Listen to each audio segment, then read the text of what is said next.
Hey guys, tonight we're heading back in time to a place of gods, gold, and frankly, some seriously wild parties. Picture yourself right on the banks of the Nile, the sun setting like a smear of honey and fire across the water. You can almost feel the dry heat of the day giving way to a cooler, more mysterious evening. A gentle breeze rustles the fronds of a date palm, and you hear the distant sounds of music and chanting from a temple courtyard. We're not just here for the pyramids and mummies, though, tonight, we're going to peer behind the curtain and see what it was really like to live, love, and transcend in ancient Egypt. And I'll be honest, you probably won't survive this journey with your modern-day sensibilities intact. The things these folks got up to would make a modern-day music festival look like a tea party. So, before you get comfortable, take a moment to like the video and subscribe, but only if you genuinely enjoy what I do here. And if you're up for it, drop a comment with your location and what time it is for you right now. Now, dim the lights, maybe turn on a fan for that soft background hum, and let's ease into tonight's journey together. You're standing there, on the edge of the great river, and the first thing you notice is the smell. It's a mix of river mud, baking bread from a nearby oven, and something else. Something sweet and floral, almost intoxicating. It's the scent of the blue lotus flower, a plant so central to their spiritual life it's practically a god in its own right. You see them everywhere, their delicate blue petals closing at night and opening again at sunrise, and you'll find them in the hands of almost every noble in every single painting. But they weren't just for decoration. The Egyptians, you see, were absolute masters of the mind-altering substance. They didn't just drink a little beer, they drank a lot of beer. A historian's still arguing whether this was a casual social thing or a religious obligation. But when you look at the evidence, it leans pretty heavily toward both. You see, getting high wasn't just for fun, it was a deeply ingrained part of their culture, their religion, and their everyday lives. A mainstream historical fact you might have heard is that ancient Egyptians, both men and women, enjoyed cosmetics and used them extensively. What you might not know is that some of their cosmetics, like certain eye paints, may have had more than just a decorative purpose. They believed these substances could offer spiritual protection or even connect them with the divine. It was a physical and spiritual connection, a belief that what you put on your body could change your very being. Think about the sheer quantity of stuff these people were ingesting. A quirky tidbit I came across is that workers who built the pyramids received a daily ration of beer. It wasn't just a treat, it was a caloric necessity, a form of liquid bread. Imagine a job site today where the foreman hands you a few liters of beer to get you through the day. The mind boggles, right? And that was just the baseline. The real fun started at festivals. We're talking massive, multi-day parties where the goal was to get so inebriated you couldn't tell the difference between a priest and a papyrus plant. This wasn't some kind of hedonistic free-for-all. Though it was a sacred duty, you were getting closer to the gods, blurring the line between the physical world and the spiritual one. The ancient Egyptians didn't see a clear separation between the two, and their use of psychoactive substances was the key that unlocked the door between them. They believed the gods themselves got drunk and had wild parties, so it was only natural for humans to follow suit. Historians still argue about whether their depictions of gods in a drunken stupor are literal or symbolic, but based on some of the carvings we've found, you can almost hear the giggling. Remember that sweet floral scent? You're being offered a bouquet of blue lotus flowers now. The person offering them gives you a knowing smile, their eyes twinkling in the dim light. They aren't just giving you flowers. They're offering you the first step on a very long and very interesting journey. You take a sniff, and the aroma fills your head. A faint, almost imperceptible buzz beginning behind your eyes. It's subtle, but it's there. Welcome to ancient Egypt, friend. This is only the beginning. The scent of the blue lotus is a whisper of what's to come. You clutch the bouquet, and your host leads you toward a bustling market. Here, amidst the clamour of merchants selling pottery, linen, and fresh fish, a different kind of trade is happening. You spot a vendor with a small, unassuming stall, the counter covered in an array of dried flowers, herbs, and roots. This is the pharmacy, the spiritual toolkit of ancient Egypt. Your guide points to a small bowl of dried flowers, the very blue lotus you're holding. He explains that it's often steeped in wine, which is a bit of a historical cheat code, as the alcohol helps to extract the psychoactive alkaloids. This isn't your average bedtime chamomile tea. You can almost feel the gentle, euphoric buzz of the blue lotus, a feeling of mild serenity and heightened awareness. It's a mild buzz, sure, but it's a powerful one, and it's a huge part of why the flower is so prominent in their art and rituals. Next to the lotus, you see bowls of dried poppy heads. Ah, the opium poppy. A mainstream historical fact is that the ancient Egyptians were pioneers in medicine and surgery, with texts like the Edwin Smith Papyrus detailing sophisticated procedures. But what you might not know is that the opium poppy was a key player in that medical practice. It wasn't just for getting high for religious reasons, it was a powerful painkiller. You wince a little thinking about the surgeries they performed, and suddenly, the poppy makes a lot more sense. Historians still argue about whether they were aware of the addictive properties of opium, but given its widespread use, it's a safe bet they at least understood its calming and narcotic effects. And then there's the cannabis. A quirky or fringe tidbit is that traces of cannabis have been found in the mummified remains of several pharaohs, including Ramses II. Now, you've probably heard of cannabis today, but the ancient Egyptians weren't smoking it in a pipe.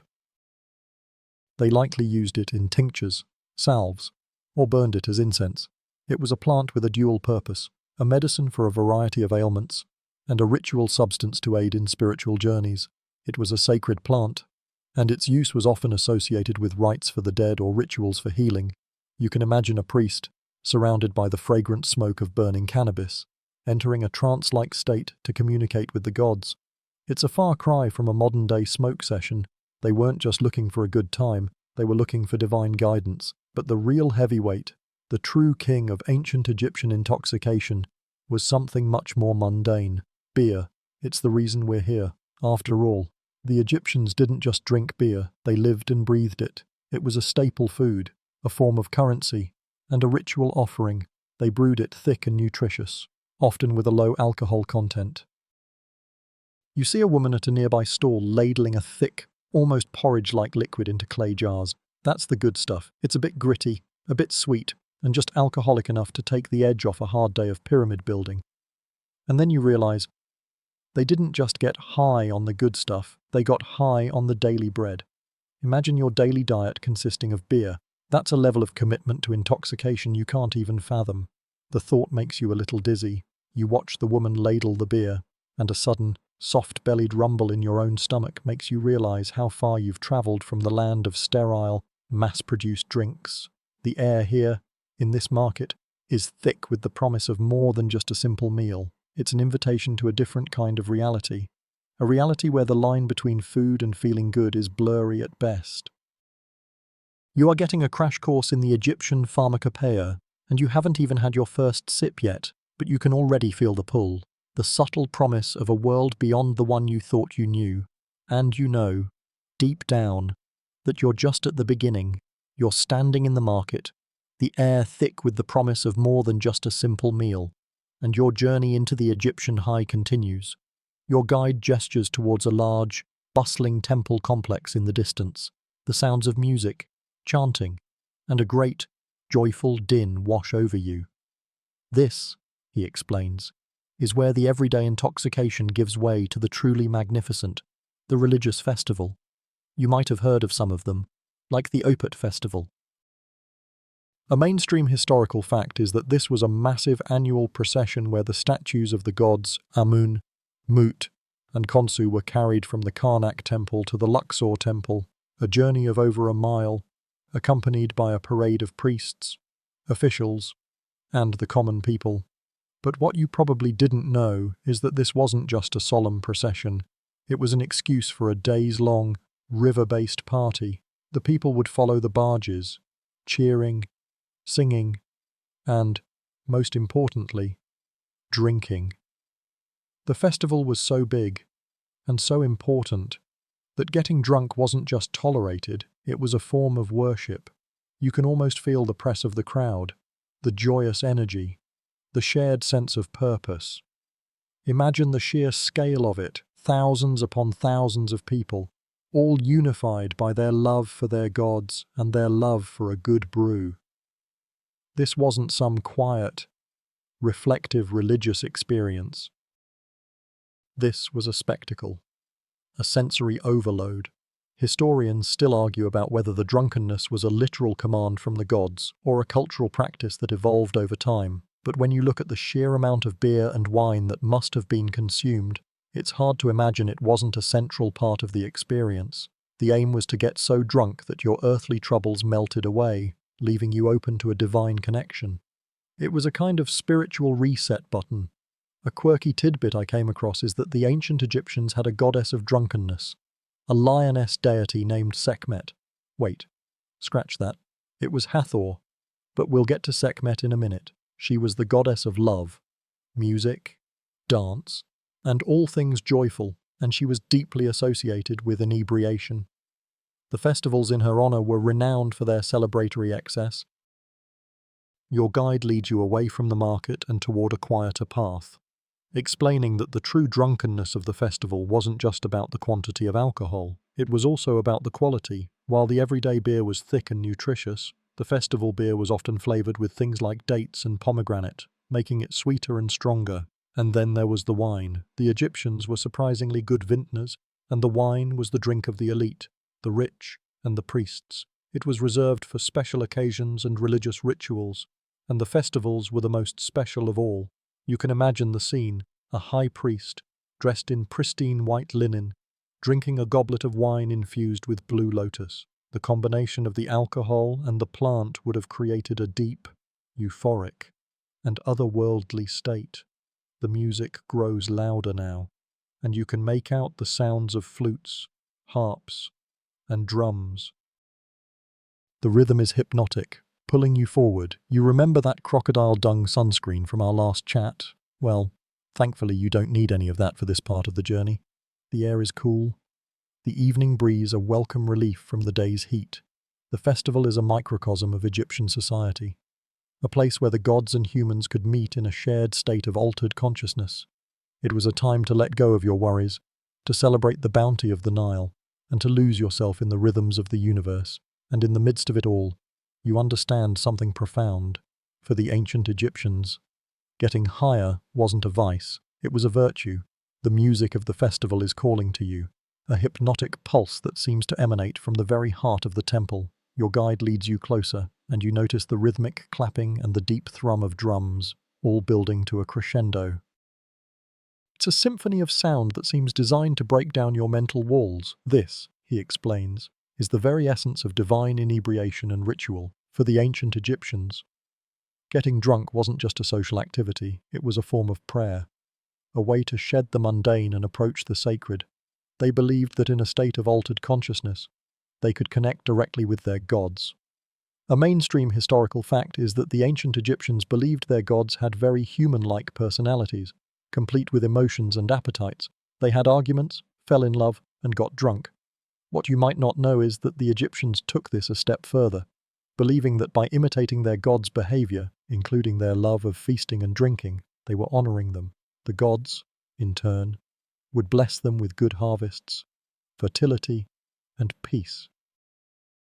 It was a beautiful, cyclical relationship. You get drunk to honor the gods reward you, and you get drunk again to celebrate. A quirky tidbit I stumbled upon is that there's a famous story of the goddess Sekhmet, who was on a rampage to destroy humanity. To stop her, the gods brewed a massive quantity of beer dyed with red ochre to look like blood. Sekhmet, thinking it was blood, drank it all, got completely plastered, and passed out. She woke up the next day, her rage forgotten, and humanity was saved. The story of the festival of drunkenness was retold for generations, serving as a mythological precedent for their ritualized intoxication. You can see the truth of this story in the carvings on the temple walls, scenes of people drinking from huge pottery jars, their faces flushed with pleasure, are carved alongside images of priests making offerings to the gods. The line between celebration and religious ritual is virtually non-existent. Historians still argue whether the purpose of these rites was to mimic a specific myth, or if the myth itself was created to justify a pre-existing cultural practice. It's the old chicken and egg question, but in this case, the egg is probably a massive vat of beer. Your guide hands you a small, carved wooden vessel. It's filled with a thick, reddish-brown liquid. "Drink," he says simply. You hesitate for a moment, but the atmosphere is so charged with energy and goodwill that you feel compelled to join in. The liquid is sweet and gritty, full of dates and herbs. It's not like anything you've ever tasted. As you drink, a warmth spreads through your chest, and the sounds of the festival seem to sharpen. The flutes sound clearer, the drumming more insistent. You feel your shoulders relax, your worries about your phone, your job, and your life in the 21st century melting away. You are simply here, in this moment, a tiny part of this vast, drunken, and deeply spiritual tapestry. You are no longer just an observer, you are a participant. You are getting a taste of what the ancient Egyptians truly meant by getting higher, and you realize it's less about escaping reality and more about finding a deeper, more profound one. The liquid in your vessel is working its magic, and the world around you seems to gain a new layer of vibrancy. The colors of the loincloths and linen dresses pop, and the smells of the festival, the roasting meat, the sweet dates, the perfume of the blue lotus mingle into a heady sensory cocktail. Your guide, seeing your relaxed state, smiles and gestures toward a group of women who are dancing, their arms swaying gracefully. In their hands, many of them hold bouquets of the very flower you were given earlier. "This," he explains, "is the mystery of the blue lotus. You see, it wasn't just a pretty flower. It was a subtle but powerful player in the Egyptian spiritual and recreational life. A mainstream historical fact is that the blue lotus, Nymphaea caerulea, was a symbol of rebirth and creation, a motif seen everywhere from temple carvings to intricate jewelry. What you might not know is that its real power lay in its psychoactive properties. When steeped in wine or hot water, the flower releases alkaloids that cause a mild euphoria, a feeling of peaceful tranquility, and can even enhance sexual arousal. It's not a full-on hallucinogen, but more of a gentle nudge toward a different state of mind. You could think of it as the ancient Egyptian version of a very fancy, very effective calming cocktail. A quirky tidbit that historians still argue about is the exact method of its preparation. Did they just steep the flowers? Did they grind them into a powder? Or, as some scholars suggest, did they extract the essence using a more complex process? We see images of people holding the flower to their noses, suggesting that inhaling the scent was part of the experience. And given how strong the aroma is, it's not a stretch to imagine it played a role.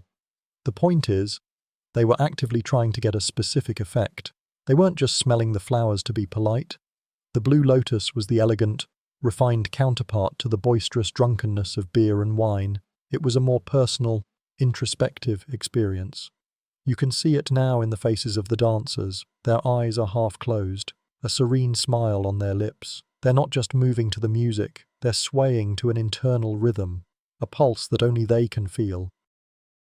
The blue lotus was a key to unlocking that inner world, a way to connect with the divine on a one-on-one basis, without all the noise and commotion of a festival. You hold your own flowers up to your nose, inhaling the sweet, hypnotic scent.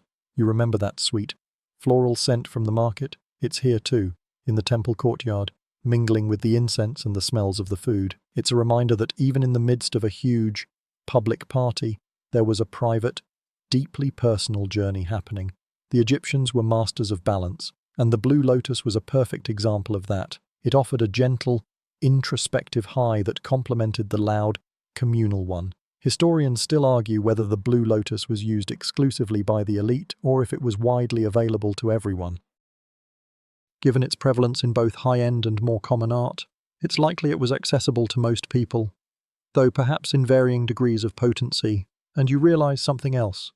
The Egyptians weren't just getting high for the sake of it, they were doing it with purpose. Each plant had a different role, a different feeling, a different destination.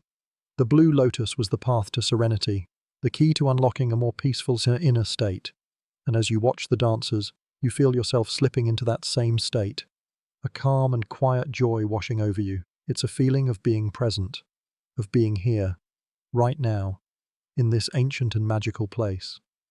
The gentle buzz of the blue lotus has settled in, and you feel a calm and quiet joy washing over you. But the festival isn't just about elegant serenity. You're led away from the dancing women and toward a group of men and women gathered around a large, open-air vat. This, your guide explains, is the heart of the festival, the very source of the daily bread of intoxication, beer.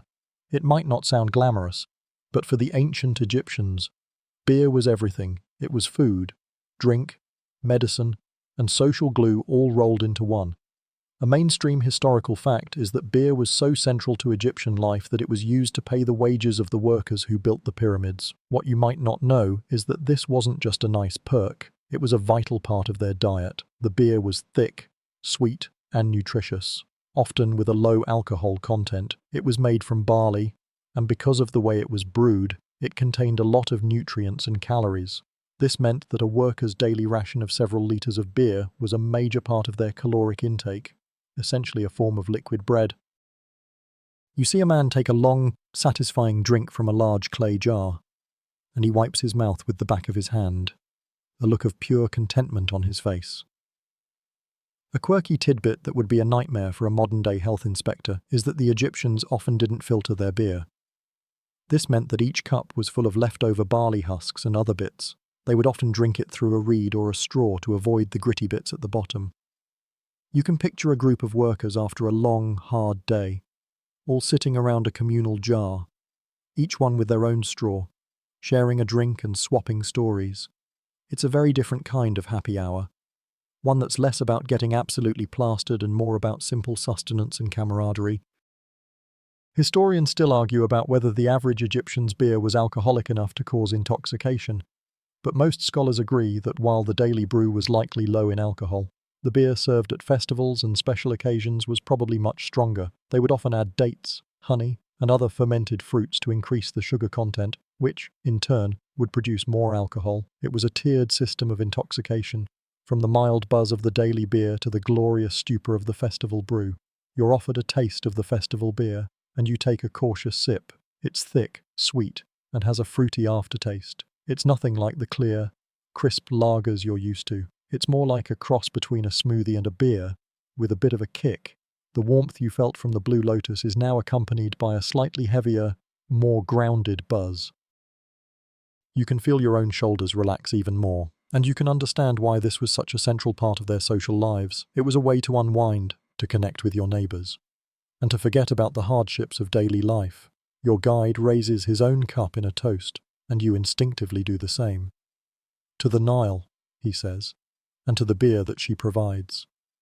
You drink, and in that moment, you feel a connection not just to the people around you, but to the land itself, to the river that gives life to everything. And you realize that for the Egyptians, getting high wasn't about escaping reality, it was about embracing it, celebrating it, and finding the joy in it.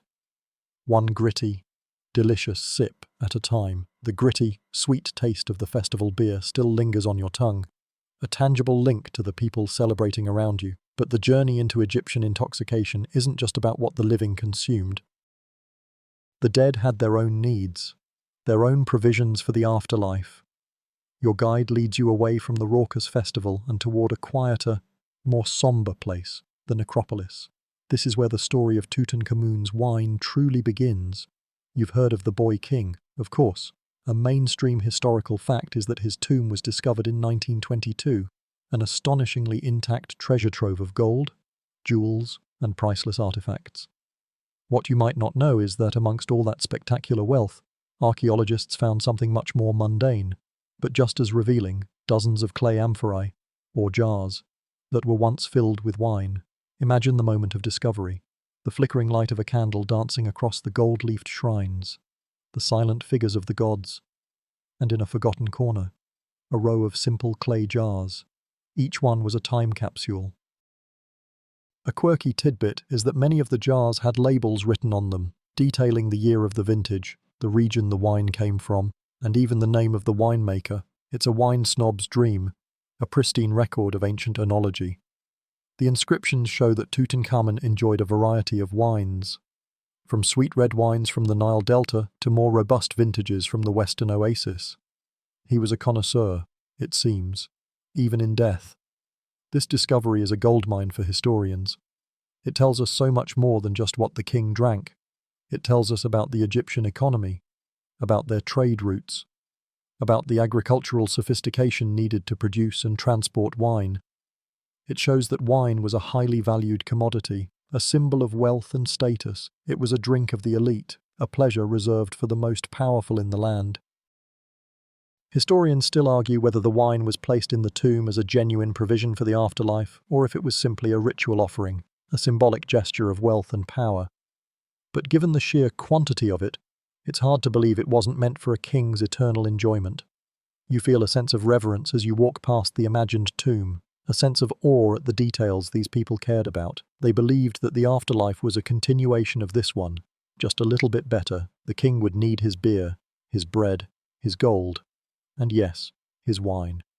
The wine wasn't just for a final send-off party, it was for an eternal one. It was a drink to be enjoyed in the presence of the gods, a way to keep the good times rolling for all eternity. Remember that wine from the last section, the one infused with blue lotus? You can't help but wonder if some of these jars held a similarly potent brew, a vintage designed not just for flavor, but for spiritual enlightenment. The thought makes you smile, even in death. The Egyptians were committed to getting higher.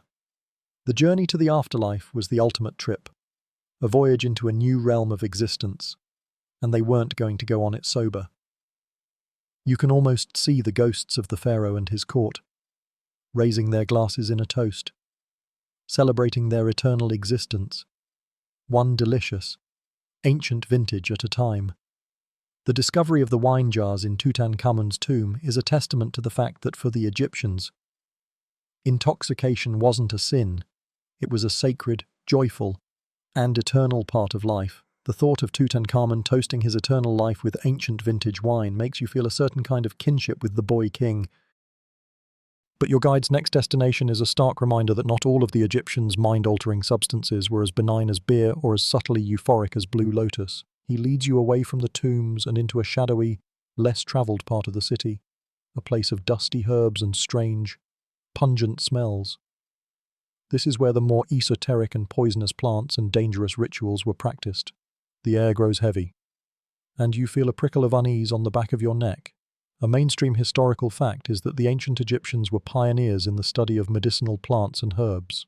What you might not know is that some of the plants they used were incredibly toxic, with a very fine line between a cure and a lethal dose. You're looking at a table covered in dried plants, some with dark, menacing berries, others with spiky leaves. Your guide points to a bundle of what looks like mandrake root, a plant with a long and storied history of magical and medicinal use. The mandrake was believed to have aphrodisiac and hallucinogenic properties, but it was also a potent narcotic and, in the wrong dose, a deadly poison. A quirky tidbit that sounds like something out of a horror movie is that the mandrake root was often said to shriek when it was pulled from the ground, and that the sound could drive a person mad or even kill them. So, people would tie a dog to the root and then run away, letting the dog's movement pull the plant out of the ground, killing the poor animal in the process.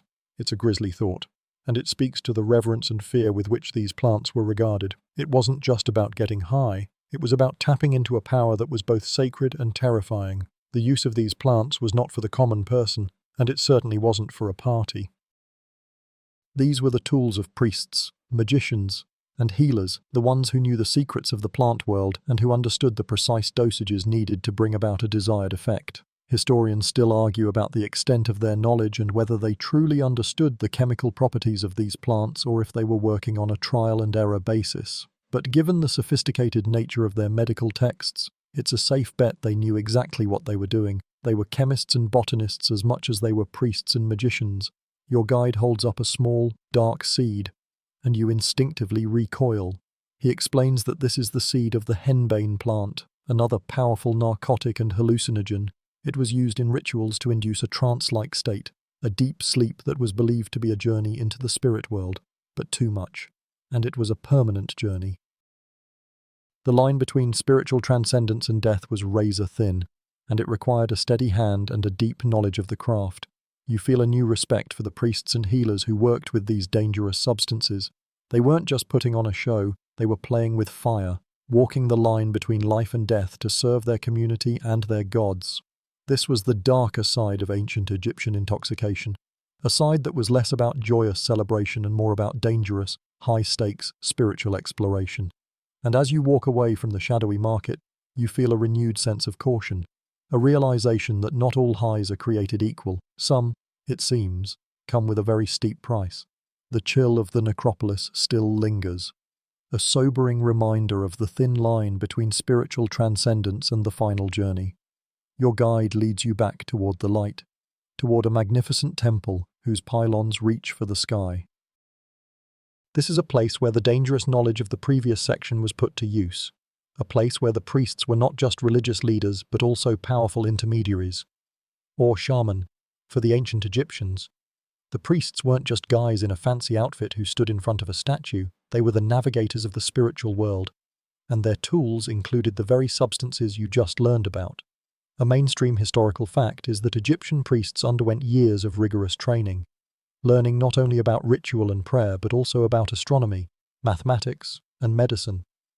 What you might not know is that their medical and religious practices were deeply intertwined, and the use of mind-altering substances was a part of both. The priest was a doctor for the body and a doctor for the soul, and they used their knowledge of plants and herbs to heal the sick and to guide the living through the complexities of the spirit world. You watch a procession of priests, their heads shaved, their white linen robes immaculate, as they enter the temple. Their movements are slow, deliberate, and full of purpose. You know that within those walls, they are not just performing rituals, they are communing with the divine. And their method of communion often involved altered states of consciousness. A quirky tidbit I came across is that the priests would often burn specific blends of incense, some of which contained psychoactive resins, to create a trance-like state. You remember that sweet, floral scent of the blue lotus? It was probably mixed with frankincense, myrrh, and other resins to create a powerful, mind-altering aroma. The temple wasn't just a house of worship, it was a sensory deprivation chamber designed to amplify the effects of these substances. Historians still argue about the exact nature of these rituals. Was the priest genuinely experiencing a connection with the god, or was it a carefully choreographed performance designed to impress the masses and reinforce their own power? Given the meticulous detail of their religious texts and the deep reverence with which they approached these rituals, it's likely a bit of both. The priest believed in what he was doing, and the people believed in him. The line between what was real and what was ritual was completely blurred. Your guide gestures to a carving on the wall, showing a priest in a trance-like state, a serpent symbol on his headdress. He explains that this is a representation of a priest receiving a prophecy or a divine message. The serpent was a powerful symbol of rebirth and transformation, and it was often associated with mind-altering states. The priest, in a state of altered consciousness, was not just hearing a message, he was embodying the god, becoming a vessel for their will. You feel a new sense of respect for the role of the priest. They weren't just reading from a script, they were walking a tightrope between this world and the next, and they were doing it with a level of skill and knowledge that is hard to comprehend today. They were the original shaman, and their use of these powerful, and sometimes dangerous, substances was the key that unlocked the secrets of the universe. And you realize that for the Egyptians, the journey inward was just as important as the journey to the afterlife. The image of the entranced priest and the serpent symbol lingers in your mind as you continue your journey. Your guide leads you to another part of the city, a place where the air hums with anticipation. You are witnessing the prelude to a very specific and very important ritual, the Festival of Drunkenness. You've heard whispers of it before. Remember, in the story of Sekhmet. Well, this is the real thing, a festival held in honor of the goddess Hathor, the deity of love, joy, music, and of course, intoxication. A mainstream historical fact is that Hathor was one of the most beloved and powerful goddesses in the Egyptian pantheon. What you might not know is that she had a darker side, a furious alter ego named Sekhmet. The Festival of Drunkenness was held to appease this more dangerous aspect of her personality, to prevent her from going on a rampage and destroying humanity. The festival's primary goal was to get so unbelievably drunk that the goddess would feel satisfied and forget her rage. It was a kind of spiritual homeopathy, fighting fire with fire, or in this case, fighting divine rage with human inebriation. You can feel the energy building. People are gathering in a large courtyard, carrying jars of beer and wine, their faces alight with a mixture of piety and pure, unadulterated excitement. A quirky tidbit I came across is that the festival was so wild that people would often pass out in the streets, and it was considered a sign of honor if you woke up the next day with no memory of the night before. This wasn't just a party, it was a religious obligation. You were literally getting hammered for the good of all humankind. Can you imagine that as a civic duty? Sorry, honey, I've got to get absolutely trashed tonight to save the world. It's for the gods. It's a fantastic excuse, really. Historians still argue about whether the festival was a one-off event or an annual tradition. The evidence points to it being a regular, if not yearly, occurrence, a way for the Egyptians to keep the divine balance in check. The festival wasn't just about drinking, though there was music, dancing, and singing, all things Hathor loved. The purpose was to create a total sensory overload, to completely lose yourself in the moment and in the shared experience. The more music, the more dancing, and the more drinking, the better. You see a group of women playing sistrums, a kind of rattle, their rhythmic shaking adding to the hypnotic pulse of the drums and flutes. The sound is designed to transport you, to lift you out of your body and into a state of pure joy. You're offered a cup of what looks like a particularly potent red wine, and you remember the story of Sekhmet drinking the red-dyed beer. You take a sip, and the flavor is rich and sweet, with a powerful kick. It's a drink of purpose, a drink of devotion. The air is thick with the sweet smell of fermented grapes and the perfume of blue lotus. And you can feel the energy of the crowd building to a fever pitch. You look at the faces around you, and you see not just drunkenness, but a deep, spiritual joy.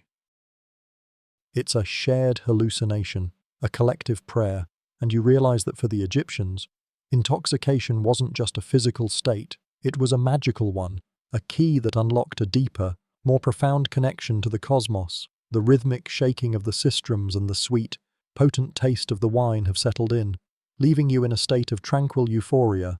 But the path to a higher state in ancient Egypt didn't always require a jug of beer or a handful of hallucinogenic herbs. Sometimes, the journey was an internal one, a trip that happened every single night. Your guide gestures to the night sky, now a deep, velvet canvas dusted with countless stars. This is where we begin to explore Egyptians and their dreams. For them, a dream wasn't just a random jumble of images from the day, it was a journey, a prophecy, and a direct line to the gods.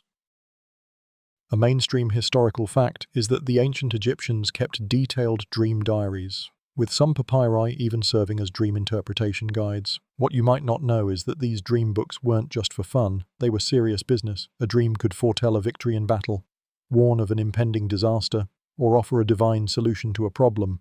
A dream of a lion, for example, might be a good omen, while a dream of a pig might be a sign of bad luck. They were taking notes, folks, and these notes often guided their most important decisions.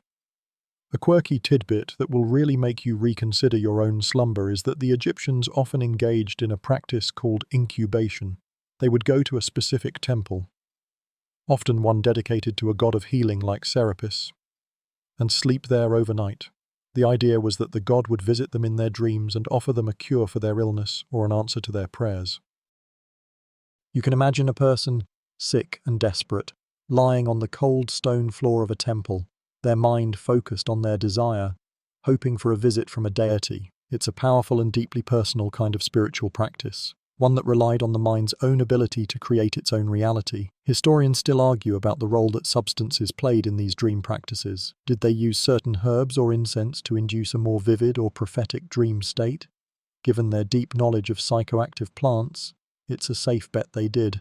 They might have used the blue lotus to induce a state of calm before sleeping, or burned a special blend of incense to create a spiritual atmosphere. The line between a natural dream and a drug-induced vision was probably very blurry. And for them, it might not have even mattered. The dream was a gift from the gods, no matter how it was achieved. You remember that feeling of calm joy from the blue lotus? You can see how that would be the perfect state to drift off to sleep in. A state of mind where the veil between the worlds is thin. You look up at the stars again, and they seem to twinkle with a new kind of meaning. You're not just looking at a beautiful night sky, you're looking at a map, a guide to a different reality. The constellations weren't just for navigation, they were the homes of the gods, the places you would travel to in your sleep. And you realize that for the Egyptians, The dream world was just as real as the waking one. A continuous journey into a higher state of consciousness, one that happened every single time they closed their eyes. The whole world was a kind of drug, a continuous stream of experiences, both waking and sleeping. That was all part of the same divine journey. You're standing under the starry sky, and the thought of dreams as a journey to a higher state of being fills you with a sense of wonder. But as your guide leads you back into the bustling heart of the city, he points out a small, unassuming shop where a merchant is selling bundles of dried herbs. Among them, you recognize a familiar plant, cannabis in medicine and ritual. It wasn't just a party plant or a dream aid. For the ancient Egyptians, it was a tool, a powerful and versatile substance with a wide array of uses. A mainstream historical fact is that cannabis has been used by humans for thousands of years, with evidence of its use in ancient China and India. What you might not know is that the ancient Egyptians were also early adopters. Papyri from the time, such as the Ebers Papyrus, a massive medical text, contain references to cannabis being used as a medicine. It was prescribed for a variety of ailments, including inflammation, glaucoma, and even as a suppository to relieve hemorrhoids. Can you imagine going to the doctor and getting a prescription for that? It sounds wild, but for them, it was just another part of their very sophisticated medical practice. A quirky tidbit that will make you rethink your own perception of the plant is that the Egyptians may have used cannabis not just for medicine, but also to ease the pain of childbirth. There are references in some texts to a preparation of cannabis and other herbs being used to soothe a woman in labor. It's a beautiful, and frankly, very smart use of a powerful plant. The thought of a woman in the throes of labor, being soothed by a plant that was also used to communicate with the gods, is a powerful image, a blurring of the lines between the mundane and the sacred. Historians still argue whether the Egyptians consumed cannabis for its psychoactive effects. But given their deep knowledge of other mind-altering plants, it's a safe bet they were aware of its properties.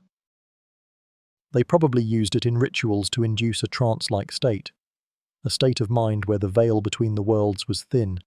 We see images of priests burning incense, and it's likely that some of these incense blends contained cannabis. The smoke would have created a fragrant, intoxicating atmosphere, perfect for communicating with the gods or receiving a prophecy. You can almost smell the pungent, earthy aroma of the dried cannabis leaves in the shop. You feel a new sense of respect for the plant, seeing it not just as a recreational substance but as a powerful medicine and a sacred tool. It was a plant with a dual purpose, to heal the body and to elevate the spirit. It was a plant that was used by the common person to ease their pain, and by the priests to commune with the divine. And you realize that, for the Egyptians, there was no contradiction between these two uses. The body and the soul were deeply connected, and what healed one could also help the other. As you walk away from the shop, you feel a new layer of understanding settling in. You're not just learning about ancient Egyptian drugs, you're learning about their worldview. A worldview where a plant could be both a medicine for hemorrhoids and a key to the spirit world. It's a beautiful and deeply holistic way of seeing the world, one that we have largely forgotten. The earthy scent of cannabis fades, and you feel the steady rhythm of the city around you. Your guide points you toward another merchant, this one selling small, dried, round objects that look like poppy seed heads. This is the realm of the opium poppy, pain relief and worship, a more powerful, and potentially more dangerous, substance than cannabis. The opium poppy was another staple in the Egyptian pharmacopoeia, a plant with the power to both heal and to transport. A mainstream historical fact is that the ancient Egyptians were masters of herbal medicine. The Ebers Papyrus, which we just talked about, contains over 800 recipes and remedies, many of them plant-based. What you might not know is that the opium poppy, Papaver somniferum, was one of the most important plants in this medical arsenal. It was used to treat a wide variety of ailments, including coughs, headaches, and general pain. The Egyptians were very familiar with its sedative and pain-relieving properties, and it was likely used in surgical procedures and other medical practices. A quirky tidbit that sounds a little bit like a folktale is that the ancient Egyptians had a symbol for the opium poppy that looked like a stylized, incised poppy head. It was a sign of its importance and its widespread use. They knew how to harvest the milky latex from the poppy head, which is where the active alkaloids like morphine and codeine are found. It's a very specific and delicate process, And the fact that they were doing it so long ago is a testament to their botanical knowledge. They weren't just guessing, they were scientists. Historians still argue about the extent of the Egyptians' recreational use of opium. While it was clearly a very important medicine, it was also a powerful narcotic, given their predilection for other mind-altering substances. It's a safe bet that they were also using opium for its euphoric effects. It might have been used by priests to induce a deeper state of trance, or by a noble to find a sense of peace and calm after a long day. The line between medicinal use and recreational use, for them, was likely very thin. For a society that saw the body and the soul as deeply intertwined, a substance that could ease the pain of the body while also soothing the mind and spirit would have been seen as a true gift from the gods. You can almost feel the power of the opium poppy radiating from the dried heads on the merchant's table. It's a heavy, sleepy kind of power, a power that promises a release from all pain and a deep, peaceful journey into the self. You remember the priests using cannabis to enter a trance, but opium would have offered a different kind of trip, a deeper, more profound one. It was a journey into a state of pure tranquility, a state of mind where the worries of the world simply fade away. And you realize that for the Egyptians, this kind of journey wasn't an escape from reality. It was an entrance into a deeper, more spiritual one. It was a journey to the land of dreams, the place where the gods resided, and the place where all pain simply ceased to exist. The heavy, sleepy scent of opium poppies fades, and you feel a renewed sense of purpose. Your guide gestures around you, to the carvings on the walls, to the jewelry on the merchants, and to the amulets worn by the people. He explains that all of this beauty and strangeness, is steeped in a pervasive belief in magic and the mundane. For the ancient Egyptians, the two were not separate. Magic was a part of everyday life, a force that could be harnessed and used for everything from healing a sickness to getting a good harvest. And the mind-altering states we've been exploring, they were the key to unlocking that magic. A mainstream historical fact is that the Egyptians believed in a concept called Heka, which can be translated as magic or divine force. What you might not know is that Heka was not just a parlor trick, it was a fundamental force of the universe, a power that could be used by gods and humans alike. The priests you saw earlier weren't just praying to the gods, they were actively using Heka to influence the world around them. The incantations they chanted, the amulets they wore, and the substances they ingested were all part of this magical practice. A quirky tidbit that would make a modern-day doctor scratch their head is that the Egyptians had magical spells for everything. If you had a headache, you might not just take a poppy-based remedy, you might also chant a spell to drive the evil spirit out of your head. The physical and the magical were intertwined. You can imagine a healer, a priest, and a potion all working in concert to cure a patient. The potion would take care of the physical symptoms, and the spell would take care of the spiritual ones. It was a deeply holistic approach to health and wellness. Historians still argue about the exact nature of these magical practices. Was it a form of primitive science, where the magic was just a ritualized way of using the natural properties of a plant? Or was it a genuine belief in a supernatural force, given the meticulous detail of their spells and the precision with which they used their herbs? It's likely a bit of both.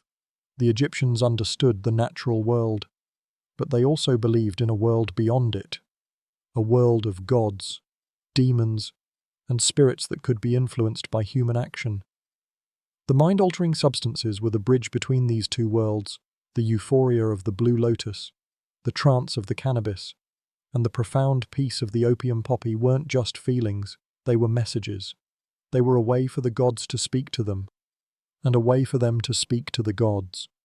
You feel a sense of connection to this worldview, a sense of wonder at a time when the magical was not something to be feared or dismissed, but something to be embraced. The world around you, with all its sights, sounds, and smells, is now a magical place.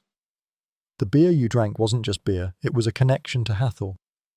The blue lotus wasn't just a flower, it was a symbol of rebirth and a key to a peaceful mind.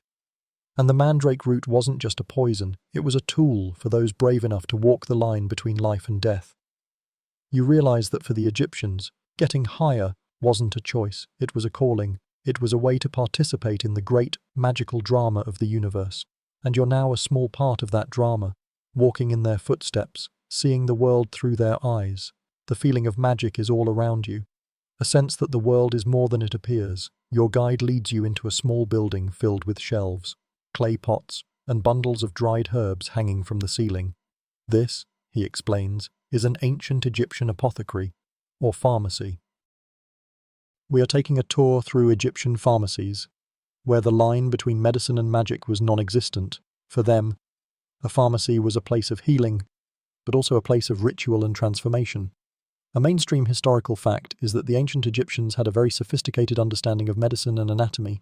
The Ebers Papyrus, which you remember is a massive medical text, lists hundreds of remedies and treatments for a variety of diseases.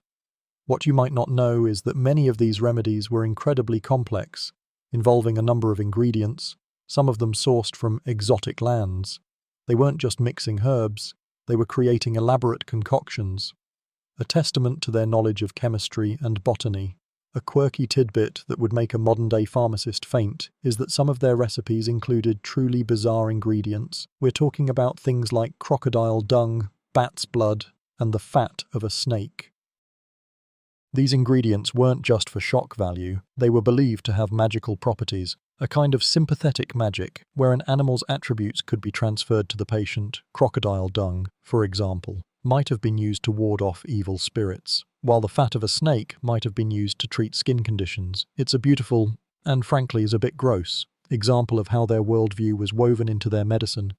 Historians still argue about the effectiveness of some of these treatments, while some of their remedies, like the use of opium for pain, were incredibly effective. Others, like the crocodile dung, were probably more placebo than anything else. But for the Egyptians, the placebo effect was just another form of magic, another way to harness the power of belief to heal the body. The patient believed in the remedy, and that belief, in itself, was a form of medicine. The mind-altering plants we've been talking about were a crucial part of this. The blue lotus, the cannabis, and the opium weren't just ingredients, they were the catalysts for a spiritual journey. A journey that could lead to healing. You feel a deep respect for the people who worked in this pharmacy. They were not just pharmacists, they were magicians, botanists, and healers all rolled into one. They were working with life and death, with the mundane and the sacred, and they were doing it with a level of care and precision that is truly astonishing. You can almost see a priest, a skilled physician, carefully measuring out a dose of opium, chanting a spell to make it more potent, and then handing it to a patient. The potion was not just a potion, it was a prayer, a spell, and a dose of powerful medicine all in one. And you realize that for the Egyptians, getting higher wasn't just a physical state, it was a path to healing, a way to connect with the divine, and a way to truly find a cure. The smell of dried herbs and the lingering magic of the pharmacy follow you as you are led to a different kind of temple, one that is not dedicated to healing, but to the more joyous and earthly pleasures. We are now in the realm of the god of wine and ecstasy. While you've heard about Hathor and her drunken festival, she wasn't the only deity to preside over the good times. The ancient Egyptians had a number of gods and goddesses who loved a good party, and they were often associated with specific mind-altering substances. A mainstream historical fact is that the ancient Egyptians were polytheistic, meaning they believed in many gods and goddesses. What you might not know is that some of these deities were specifically associated with intoxication and fertility. One such goddess was Renenutet, who was often depicted as a cobra or a woman with the head of a cobra, while she was primarily the goddess of the harvest and good fortune. She was also associated with the abundance of the vine and the joy that came with a good vintage. She was the one you prayed to for a good grape harvest, and then you celebrated her by getting drunk on the wine she provided. A quirky tidbit that will make you rethink your own perception of snakes is that the cobra was not just a symbol of danger in ancient Egypt, it was a symbol of divine power and protection. The cobra goddess, Renenute, was believed to have the power to protect you from harm, but she was also a goddess of abundance and pleasure. The two were not a contradiction for the Egyptians. The divine was not just about fear and awe, it was also about joy and pleasure. You can imagine a group of farmers, after a long harvest, raising their glasses of wine in a toast to Renenutet, thanking her for their good fortune. It's a beautiful image of a people who saw their gods not just as distant, powerful beings, but as partners in their daily lives. Historians still argue about the specific rituals that were dedicated to Renenutet. Was there a specific festival for her that was even more wild than the festival of drunkenness? The evidence points to her being a much more personal and agricultural deity, one that was celebrated in the fields and in the home. The intoxication associated with her was less about a public spectacle and more about a personal, joyful connection to the land and its bounty. The wine you drank wasn't just a drink, it was a form of worship, a way to thank the goddess for her gifts. You can almost feel the presence of Renenutet in the air, a sense of quiet abundance and peaceful joy. She is not a loud, boisterous goddess like Hathor, but a more subtle and nurturing one. She is the god of the quiet moments, the god of a good meal with family, and the god of a glass of wine at the end of a long day. She is a reminder that intoxication, for the Egyptians, wasn't just about a public spectacle, it was also about a private, personal, and deeply spiritual connection to the land and the gods. And you realize that for them, every single aspect of their life, from the food they ate to the wine they drank, was a form of worship, a way to participate in the great, divine dance of the universe. The gentle abundance of Renenutet's influence still hangs in the air, a sense of peaceful intoxication. But now, your guide leads you to the most sacred of places, a destination that is not for the living, but for the dead. We are entering the Valley of Kings, and as you stand at the entrance of a tomb, you are invited to experience a new kind of high, hallucinations in the Valley of Kings. For the Egyptians, a tomb was not just a burial site, it was a portal to the afterlife, a place where the physical and the spiritual worlds met. And the experience of entering one was a sensory journey in itself. A mainstream historical fact is that the ancient Egyptians were masters of tomb building, creating elaborate, rock-cut tombs filled with art, inscriptions, and treasures. What you might not know is that the design of these tombs was often meant to be a sensory experience. The long, dark corridors, the sudden change in temperature, and the absolute silence were all part of the journey. You've been drinking a lot of things tonight, and as you step into the dark, cool chamber, the combination of the atmosphere and the lingering effects of the substances you've consumed creates a potent mix. The air is thick and still, and the only light comes from the flickering torch your guide holds.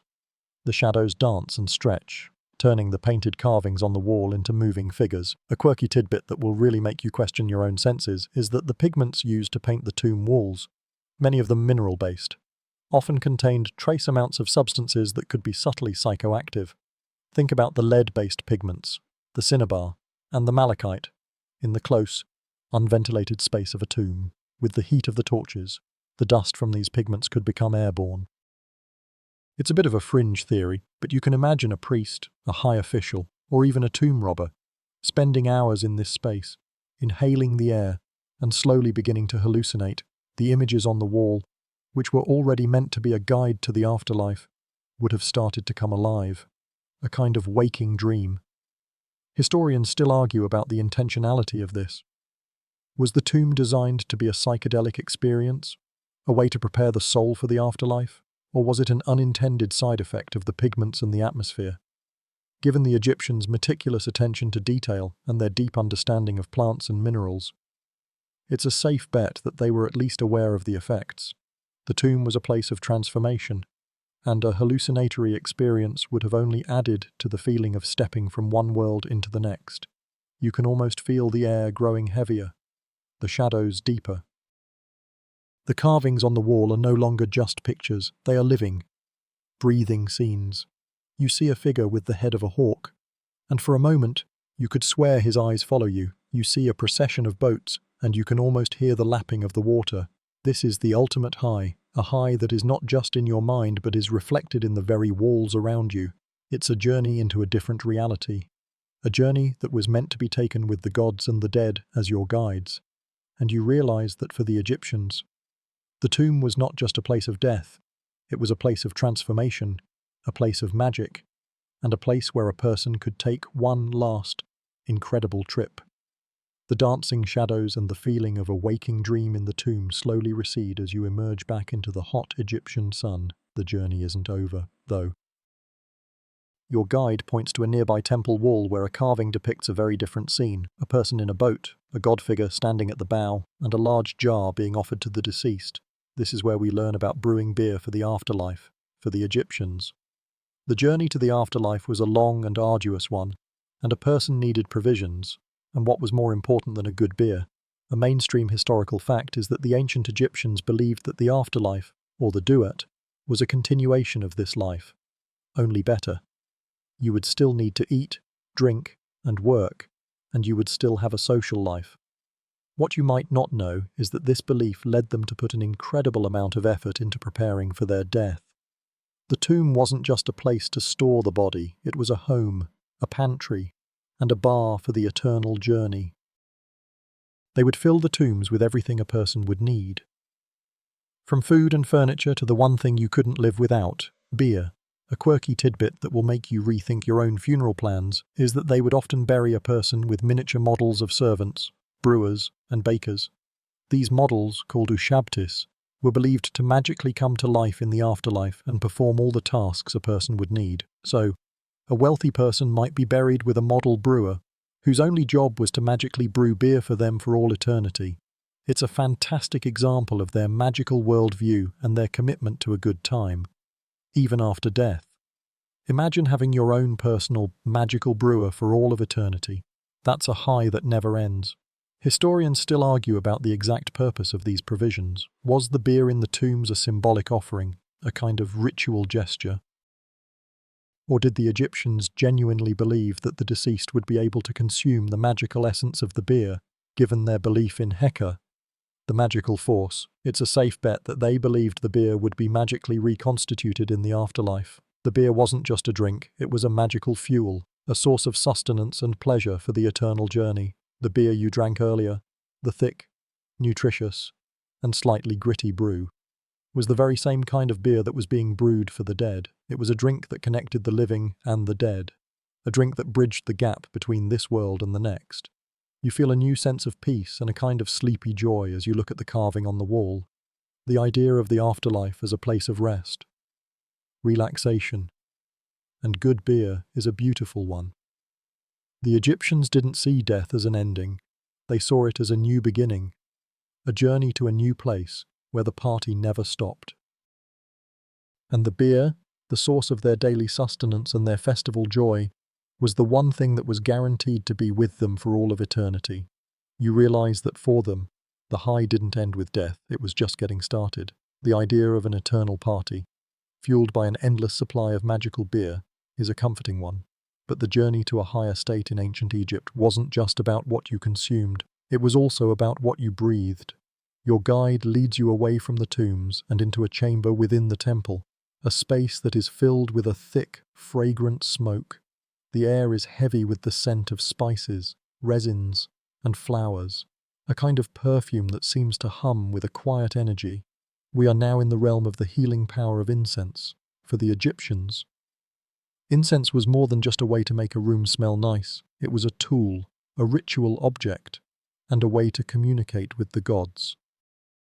A mainstream historical fact is that incense was used extensively in ancient Egyptian rituals. Priests would burn it during offerings, and it was used to purify a space or an object. What you might not know is that some of the resins and herbs they used had psychoactive properties. Frankincense and myrrh, for example, which were both burned as incense, have been shown to contain compounds that can affect the central nervous system. When you inhale the smoke, you're not just smelling a nice scent, you're taking in a powerful medicine. A quirky tidbit that will really make you reconsider your own home fragrance is that the Egyptians had a specific kind of incense called kaifi. This wasn't just a simple mix of resins, it was a complex blend of 16 different ingredients, including honey, wine, raisins, and aromatic resins. It was a kind of holy smoke, a recipe that was passed down through generations of priests.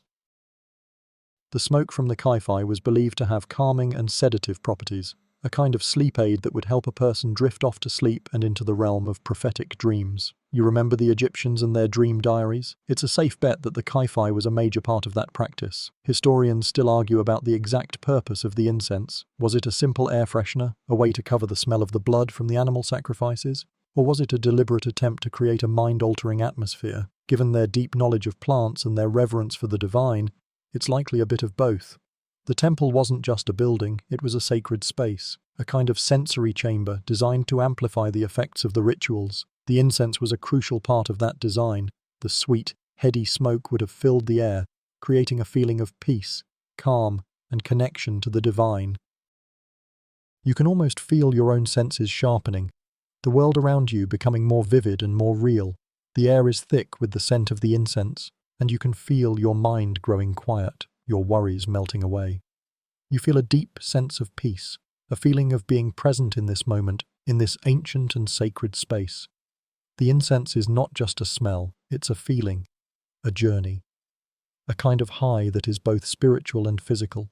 And you realize that for the Egyptians, the journey to a higher state wasn't just about what they drank, it was also about what they breathed. It was about creating a total sensory experience, a world where every single detail was designed to bring you closer to the divine. The heady, spiritual smoke of the incense fills your lungs, and you feel a deep sense of peace. Your guide leads you from the incense-filled chamber and out onto a high terrace. The stars from before are now even brighter, their light illuminating the distant pyramids and the lazy curve of the Nile. We are now experiencing a night with the stars. For the ancient Egyptians, the sky wasn't just a backdrop to their lives, it was a map, a calendar, and a living pantheon of gods. And when you were in an altered state of consciousness, the stars weren't just pinpricks of light, they were a vivid, personal connection to the cosmos. A mainstream historical fact is that the ancient Egyptians were expert astronomers. They used the stars to orient their temples, to track the seasons, and to predict the annual flooding of the Nile. What you might not know is that their astronomy was deeply intertwined with their religion. The stars weren't just celestial objects, they were the gods themselves. The sun god Ra would make his daily journey across the sky, and the stars were a physical manifestation of the gods and goddesses who guided him.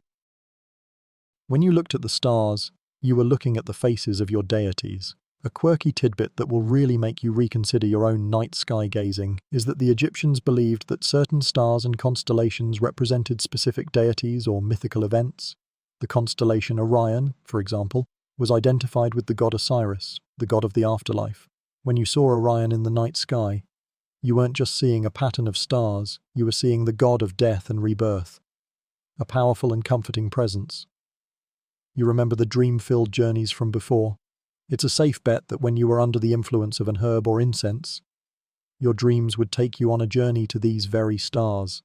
Historians still argue about the intentionality of this. Did the Egyptians use psychoactive substances to enhance their astronomical observations and rituals? Given their deep knowledge of both the stars and mind-altering plants, it's highly likely. Imagine a group of priests on this very terrace, under the influence of a potent Kai-Fi incense, watching the stars. The lines between the physical and the spiritual would have blurred. The constellations would have seemed to move, to speak, to hum with a divine energy. It would have been a personal and deeply spiritual connection to the cosmos, a journey that took you not just into yourself, but out into the very fabric of the universe. You look up at the stars, and you feel a new sense of wonder. The peaceful buzz of the incense, the distant drum of a ceremony, and the cool night air all combine to create a feeling of total harmony. You are not just a person standing on a terrace, you are a part of the cosmos, a tiny piece of the great, divine tapestry of the universe. The stars are not just silent points of light. They are the eyes of the gods, watching over you, guiding you, and waiting for you to join them. And you realize that for the Egyptians, a high was not just about feeling good, it was about feeling connected, a feeling of being a part of something vast, ancient, and deeply, deeply beautiful. It was about finding your place in the night sky. The feeling of connection to the cosmos lingers in your mind, but your guide is already leading you on. We are leaving the stars behind and descending into a different kind of darkness, a darkness of mystery, death, and rebirth. We are now entering the realm of the cult of Osiris. You've heard of Osiris, the god of the afterlife, a god who was murdered by his brother Set and then brought back to life by his wife, Isis. His story of death and resurrection was central to Egyptian religion, and the rituals of his cult were a powerful, and often intoxicated, way to reenact that story. A mainstream historical fact is that the ancient Egyptians held an annual festival in honor of Osiris, a festival that reenacted his death and resurrection. The festival was a massive public event, with processions, chants, and theatrical performances. What you might not know is that this festival was a deeply emotional and transformative experience. The people were not just watching a play, they were participating in a ritual that was meant to bring them closer to the god. The rituals were meant to be a kind of death and rebirth for the participant, a way to shed their old self and be reborn as a new, more spiritual person. A quirky tidbit that will really make you reconsider your own spiritual practices is that the rituals often involved the consumption of wine, and a lot of it. The wine was not just a symbol of Osiris's blood, it was a way to blur the line between the living and the dead, a way to connect with the god on a deeply personal level. The intoxication was a form of ritual death, a kind of temporary shedding of the physical world so that you could enter the spiritual one. You can imagine the scene, a group of devotees, drunk on wine, chanting the name of Osiris, and feeling a deep, spiritual connection to the god who had died and been reborn. The wine was the key to this transformation, the catalyst for a spiritual rebirth. Historians still argue about the exact nature of these rituals. Was the drunkenness a form of religious ecstasy, a way to enter a trance-like state and commune with the god, or was it a more symbolic act, a way to mimic the death and resurrection of Osiris? Given the Egyptians' love for mind-altering substances and their belief in their transformative power, it's a safe bet that the drunkenness was a very real and very intentional part of the experience. The wine was not just a drink, it was a sacrament, a tool for spiritual transformation. You feel a new sense of purpose, a kind of quiet joy as you think about the cult of Osiris. The story of death and rebirth is a powerful one, and the idea of using a powerful substance to reenact that story is a beautiful and very human one. You realize that for the Egyptians, intoxication wasn't just about feeling good, it was about finding a deeper meaning, a deeper connection to the great, eternal story of the universe. It was about dying and being reborn, all in the course of a single, drunken, and deeply spiritual night. And you are now a witness to that story, a part of that great, divine drama. The feeling of death and rebirth still hums in your mind, a quiet echo of the cult of Osiris. But the journey into a higher state wasn't a solitary one, it was a communal experience, one that was amplified by the very fabric of their culture. Your guide leads you into a large hall, where a group of musicians are playing flutes and harps, and a group of dancers are moving to the rhythm. We are now exploring the power of music and dance. For the ancient Egyptians, these weren't just forms of entertainment, they were a crucial part of their rituals, a way to heighten the effects of the substances they were consuming and to achieve a state of spiritual ecstasy. A mainstream historical fact is that music and dance were central to ancient Egyptian life, with a variety of instruments being used, including harps, lyres, lutes, flutes, and drums. What you might not know is that the music was often hypnotic, with a repetitive rhythm that was designed to induce a trance-like state. It wasn't just a catchy tune, it was a kind of sonic spell, a way to focus the mind and prepare the body for a spiritual journey. You can feel the rhythm now, a steady, insistent beat that seems to resonate in your very bones. It's a rhythm that makes you want to move, to sway, to lose yourself in the moment. A quirky tidbit that will really make you want to go to a museum is that some of the musical instruments, like the sistrum, a kind of rattle, were also seen as ritual objects. The sistrum was often used in the cult of Hathor, the goddess of music and dance, and its rattling sound was believed to have a protective and a spiritual power. You remember the sistrums from the festival of drunkenness. They weren't just a way to keep time, they were a way to chase away evil spirits and to invite the goddess's presence. The music, the dance, and the drunkenness were all a part of the same, cohesive ritual. Historians still argue about the exact role of dance in these rituals. Was it a form of prayer, a way to physically express your devotion to the gods? Or was it a more communal, social activity, a way to bond with your community and celebrate your shared beliefs? Given the Egyptians' deep love of both, it's likely a bit of both. The dance was a way to physically embody your spirituality, a way to let your body move in a way that your mind could not. When you were in a state of altered consciousness, the dance would have been a kind of flight, a way to soar with the gods and to leave your earthly troubles behind. You can almost feel the energy of the dancers now, a joyful, spiritual energy that is both deeply personal and intensely communal. The music is a powerful force, a kind of magic that can lift you out of your body and into a state of pure joy. You realize that for the Egyptians, getting higher wasn't just about what you consumed. It was about creating a total sensory experience, a world where every single detail, from the rhythm of the music to the movement of the dance, was designed to bring you closer to the divine. It was a kind of ecstatic ritual, a way to use your body and your mind to achieve a state of spiritual bliss. The rhythm of the music and the movement of the dancers are a powerful force, and you feel your body begin to sway to the beat. But the sensory experience wasn't just about what you saw and heard, it was also about what you smelled and touched.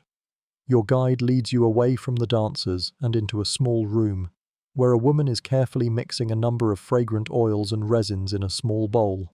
We are now exploring the role of perfumes and ointments for the ancient Egyptians. These weren't just for smelling good, they were a form of medicine, a cosmetic, and a way to achieve a higher state of consciousness. A mainstream historical fact is that the ancient Egyptians were obsessed with hygiene and cosmetics. Both men and women wore elaborate eye paint, perfumes, and ointments.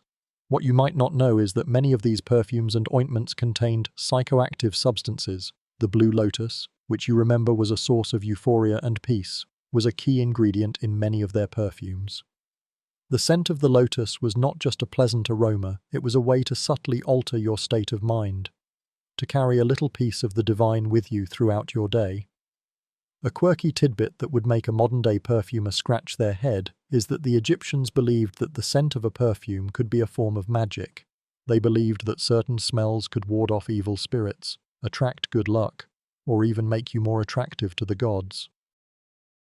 The perfume was not just a cosmetic, it was a kind of magical armor, a way to protect yourself and to influence the world around you. You can imagine a noble woman getting ready for a festival, carefully anointing herself with a blue lotus perfume, chanting a spell to make it more potent. The perfume was a tool, a way to harness the power of the divine. Historians still argue about the exact chemical properties of these perfumes. Was the subtle high a placebo effect, a result of the belief that the perfume was magical, or did the scents themselves contain psychoactive compounds that were absorbed through the skin or inhaled? Given the Egyptians' deep knowledge of plants and their ability to extract their essences, it's a safe bet that the perfumes had a very real and very intended effect. The perfume wasn't just a smell, it was a feeling, a mood, a kind of wearable high. You can almost feel the presence of the woman in the room. Her movements slow and deliberate. She is not just a perfumer, she is a magician, a chemist, and a healer. The scents she is mixing are not just for smelling good, they are for healing the body, soothing the mind, and connecting with the divine. You feel a new sense of respect for the power of scent, a realization that a simple perfume could be a portal to a different state of mind. You remember the incense from before. This is a more personal, a more intimate version of that, a way to carry the sacred with you wherever you go. And you realize that for the Egyptians, the high was not just a public spectacle, it was a private, personal, and deeply spiritual journey that could be achieved with a simple scent. The subtle, fragrant high of the perfumes lingers on your skin, a personal and intimate journey into a higher state. But the ultimate journey for the ancient Egyptian was not just a daily one, it was an eternal one. Your guide leads you to a new room, a room filled with tools and vessels, a room of profound transformation. We are now witnessing mummification and the afterlife trip. For the Egyptians, death was not the end, it was the ultimate high, a journey into a new realm of existence, and mummification was the process that prepared you for that trip. A mainstream historical fact is that mummification was a complex and time-consuming process that could take up to 70 days. The body was carefully preserved, the internal organs were removed and placed in canopic jars, and the body was wrapped in linen bandages. What you might not know is that this wasn't just a physical process, it was a deeply spiritual one. The priests who performed the mummification were not just embalmers, they were magicians, chanting spells and performing rituals to ensure the soul's safe passage to the afterlife. The body was being prepared for a journey, and the rituals were a kind of spiritual travel insurance. A quirky tidbit that will really make you reconsider your own self-care is that the embalmers often used a variety of fragrant and resinous substances in the mummification process. Frankincense, myrrh, and cedar oil were all used to preserve the body, but they also had a spiritual purpose.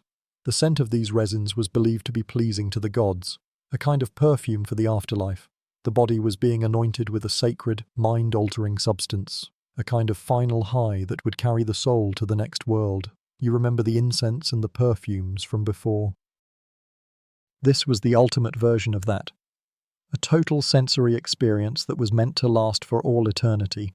Historians still argue about the exact purpose of mummification. Was it a purely religious ritual, a way to ensure the soul's survival, or was it a more practical form of body preservation, a kind of medical practice?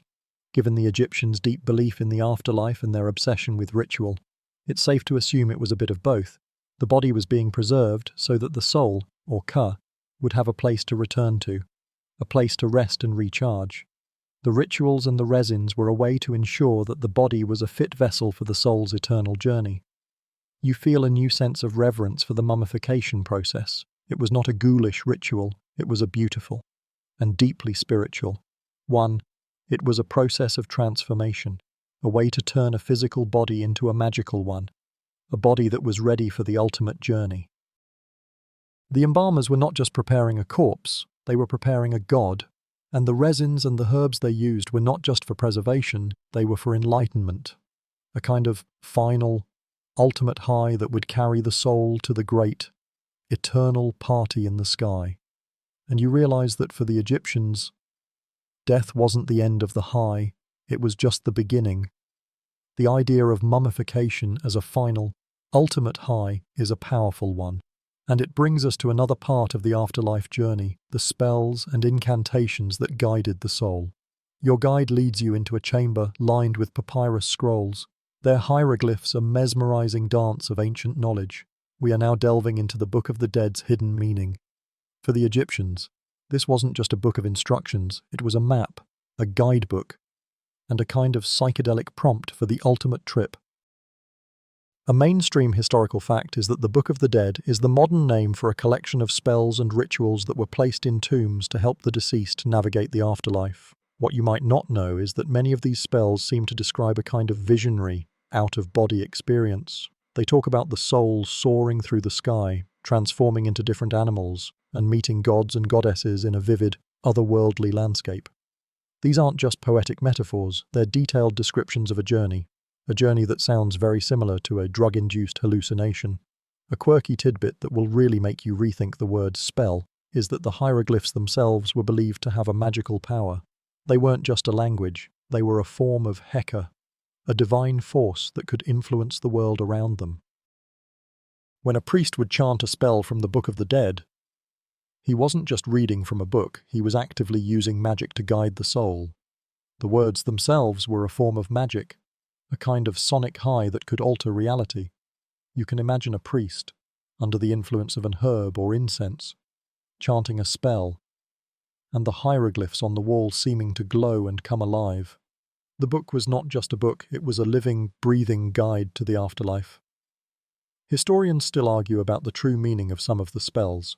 Were they a literal description of the afterlife, a symbolic representation of a spiritual journey, or were they a kind of user's manual for a psychedelic experience? Given the Egyptians' deep knowledge of mind-altering substances and their belief in their transformative power, it's a safe bet that the spells were a combination of all three. The spells were a way to prepare the soul for the ultimate high, a journey that would take them from the mundane world to the divine one. The Book of the Dead was a kind of roadmap for this trip, a guide to a new and incredible reality. You feel a new sense of wonder as you look at the scrolls.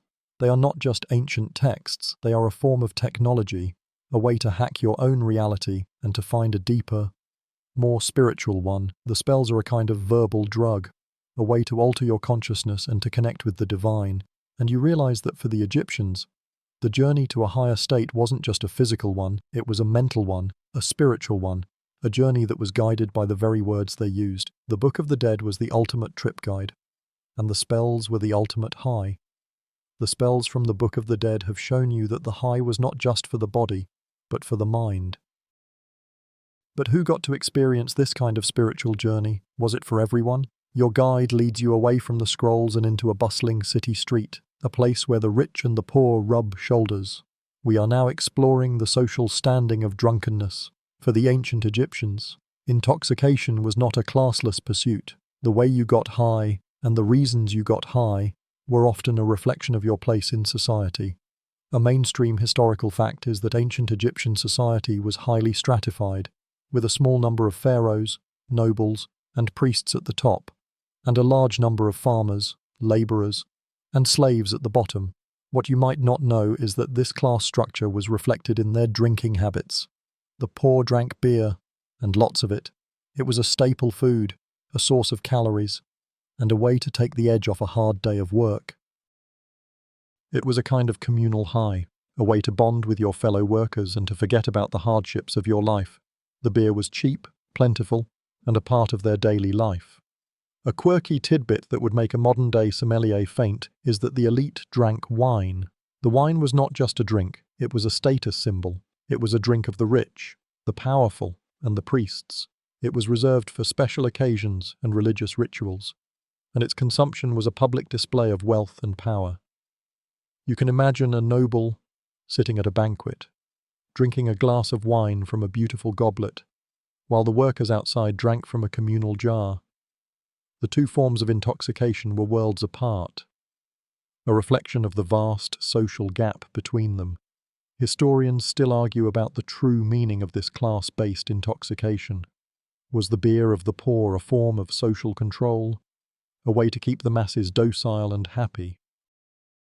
Or was it a genuine form of communal joy, a way to bond and celebrate their shared experience? Given the Egyptians' deep love of both, it's likely a bit of both. The beer was a way to keep the workers fed and happy, but it was also a source of genuine camaraderie and joy. The wine of the elite was a way to display their wealth and power, but it was also a way to connect with the gods and to find a deeper, more spiritual kind of high. You feel a new sense of sadness, a kind of melancholy that comes with the realization that even in their intoxication, there was a deep social divide. The high of the poor was a physical one, a way to forget their hardships. The high of the rich was a spiritual one, a way to connect with the divine. The two were not the same, and the two were never meant to be the same. And you realize that for the Egyptians, the high was not a great equalizer. It was a reflection of their world, a world where even in their altered states, there was a deep and unyielding class structure. The high of the rich was a journey to the gods. The high of the poor was a brief escape from the reality of their lives. The bittersweet realization of the social divide in ancient Egyptian intoxication lingers, but your guide leads you on into a massive, cavernous building. We are now entering a temple as a sensory chamber. For the Egyptians, a temple was more than just a place of worship. It was a carefully designed space, a kind of architectural high, where every single detail, from the light to the sound to the very air you breathed, was meant to transport you to a higher state of consciousness. A mainstream historical fact is that Egyptian temples were built with a meticulous attention to alignment and a deep understanding of astronomy. What you might not know is that the temples were designed to be a kind of spiritual machine, a place where the physical and the spiritual worlds could meet. The long, dark corridors, the massive columns, and the high ceilings were not just for aesthetics. They were designed to create a sense of awe, a feeling of your own smallness in the face of the divine. The light from a single window, falling on a statue, could be a kind of epiphany, a moment of pure, spiritual connection. A quirky tidbit that would make a modern-day architect scratch their head is that the Egyptians believed that the very walls of the temple could speak. The hieroglyphs that covered every surface were not just a language, they were a form of Heka, a magical force that could influence the world around them. When you walked through the temple, you weren't just looking at pictures, you were walking through a book of spells, a kind of architectural high that was meant to transport you to a different reality. The walls were whispering secrets, and the very air was thick with ancient knowledge. Historians still argue about the intentionality of this. Was the temple designed to be a sensory deprivation chamber, a place where you could quiet your mind and connect with the divine? Or was it a more communal, social space, a place where you could celebrate your shared beliefs? Given the Egyptians' love for both, It's likely a bit of both. The temple was a place where you could come to pray, to celebrate, and to find a deeper connection to the gods, but it was also a place where you could use a combination of light, sound, and space to achieve a state of spiritual ecstasy. The mind-altering substances we've been talking about, the incense and the perfumes, and the wine, were all a part of this. The temple was a kind of container for these experiences, a place where the high was amplified and made more profound. You feel a new sense of peace and a kind of quiet joy as you walk through the temple. The air is still and cool, and the only sound is the gentle echo of your own footsteps. You feel a deep sense of reverence for the people who built this place, a people who saw their architecture not just as a building, but as a tool for spiritual transformation. The temple was the ultimate high, a place where every single detail was designed to bring you closer to the divine. It was a place where a person could use their senses to achieve a state of spiritual bliss, a place where the physical and the spiritual worlds could meet in a perfect, harmonious, and very real moment. The awe-inspiring architecture of the temple has shown you that a building could be a form of high in itself, but your guide is already leading you on, out of the temple and into a bustling street market, a place where the mundane and the magical meet in a very tangible way. We are now exploring herbal remedies and unbelievable cures. For the Egyptians, a plant wasn't just a plant, it was a kind of a living pharmacy, a source of medicine, a source of magic, and a source of some of the most bizarre and effective cures you've ever heard of. A mainstream historical fact is that the ancient Egyptians had a very sophisticated understanding of herbal medicine. They used a variety of plants to treat everything from headaches to stomach ailments. The Ebers Papyrus, which you remember is a massive medical text, lists hundreds of remedies and treatments for a variety of diseases. What you might not know is that some of these remedies were incredibly complex, involving a number of ingredients, some of them sourced from exotic lands. They weren't just mixing herbs, they were creating elaborate concoctions, a testament to their knowledge of chemistry and botany. A quirky tidbit that would make a modern-day doctor faint is that some of their recipes included truly bizarre ingredients. We're talking about things like crocodile dung, bat's blood, and the fat of a snake.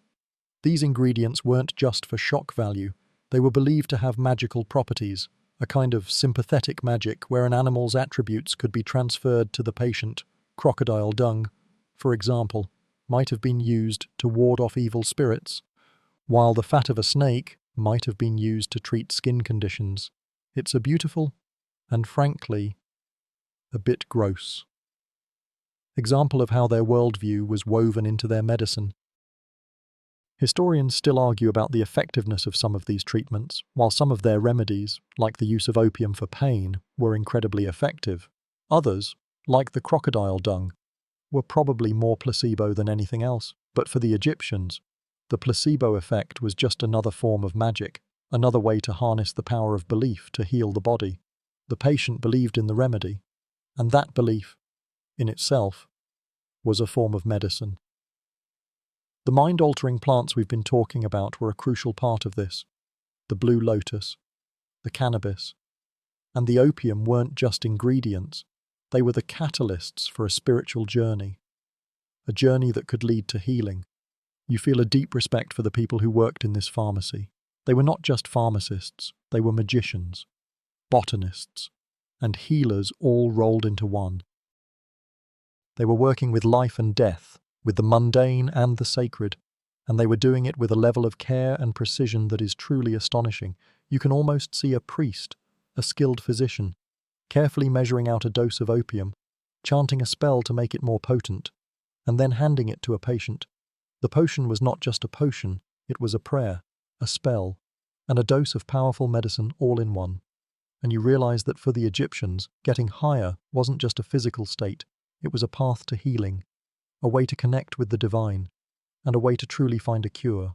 The strange and wonderful herbal remedies of the pharmacy still fill your mind with a sense of wonder, but your guide leads you to a new place, a smaller, more intimate temple dedicated to a powerful and protective goddess.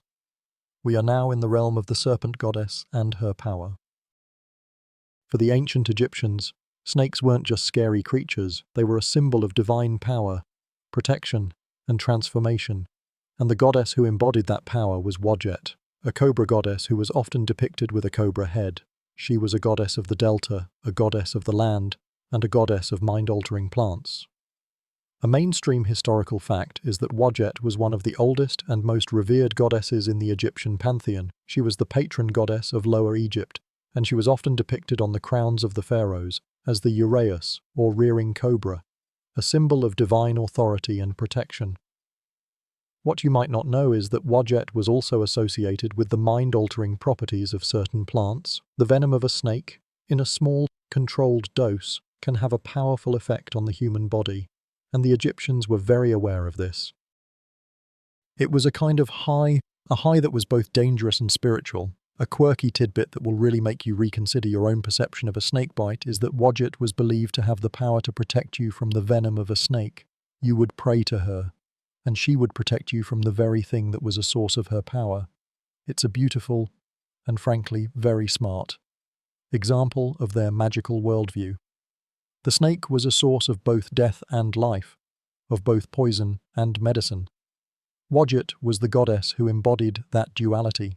She was a goddess of transformation, a goddess who could turn a poison into a cure, a goddess who could turn a dangerous high into a spiritual one. Historians still argue about the exact nature of Wadjet's connection to mind-altering plants. Was she a goddess of a specific plant? Or was she a more general goddess of transformation, a goddess who presided over all of the mind-altering substances that were a part of Egyptian life? Given her association with the fertile delta, it's likely she was a goddess of all of the plants that grew there, including the psychoactive ones.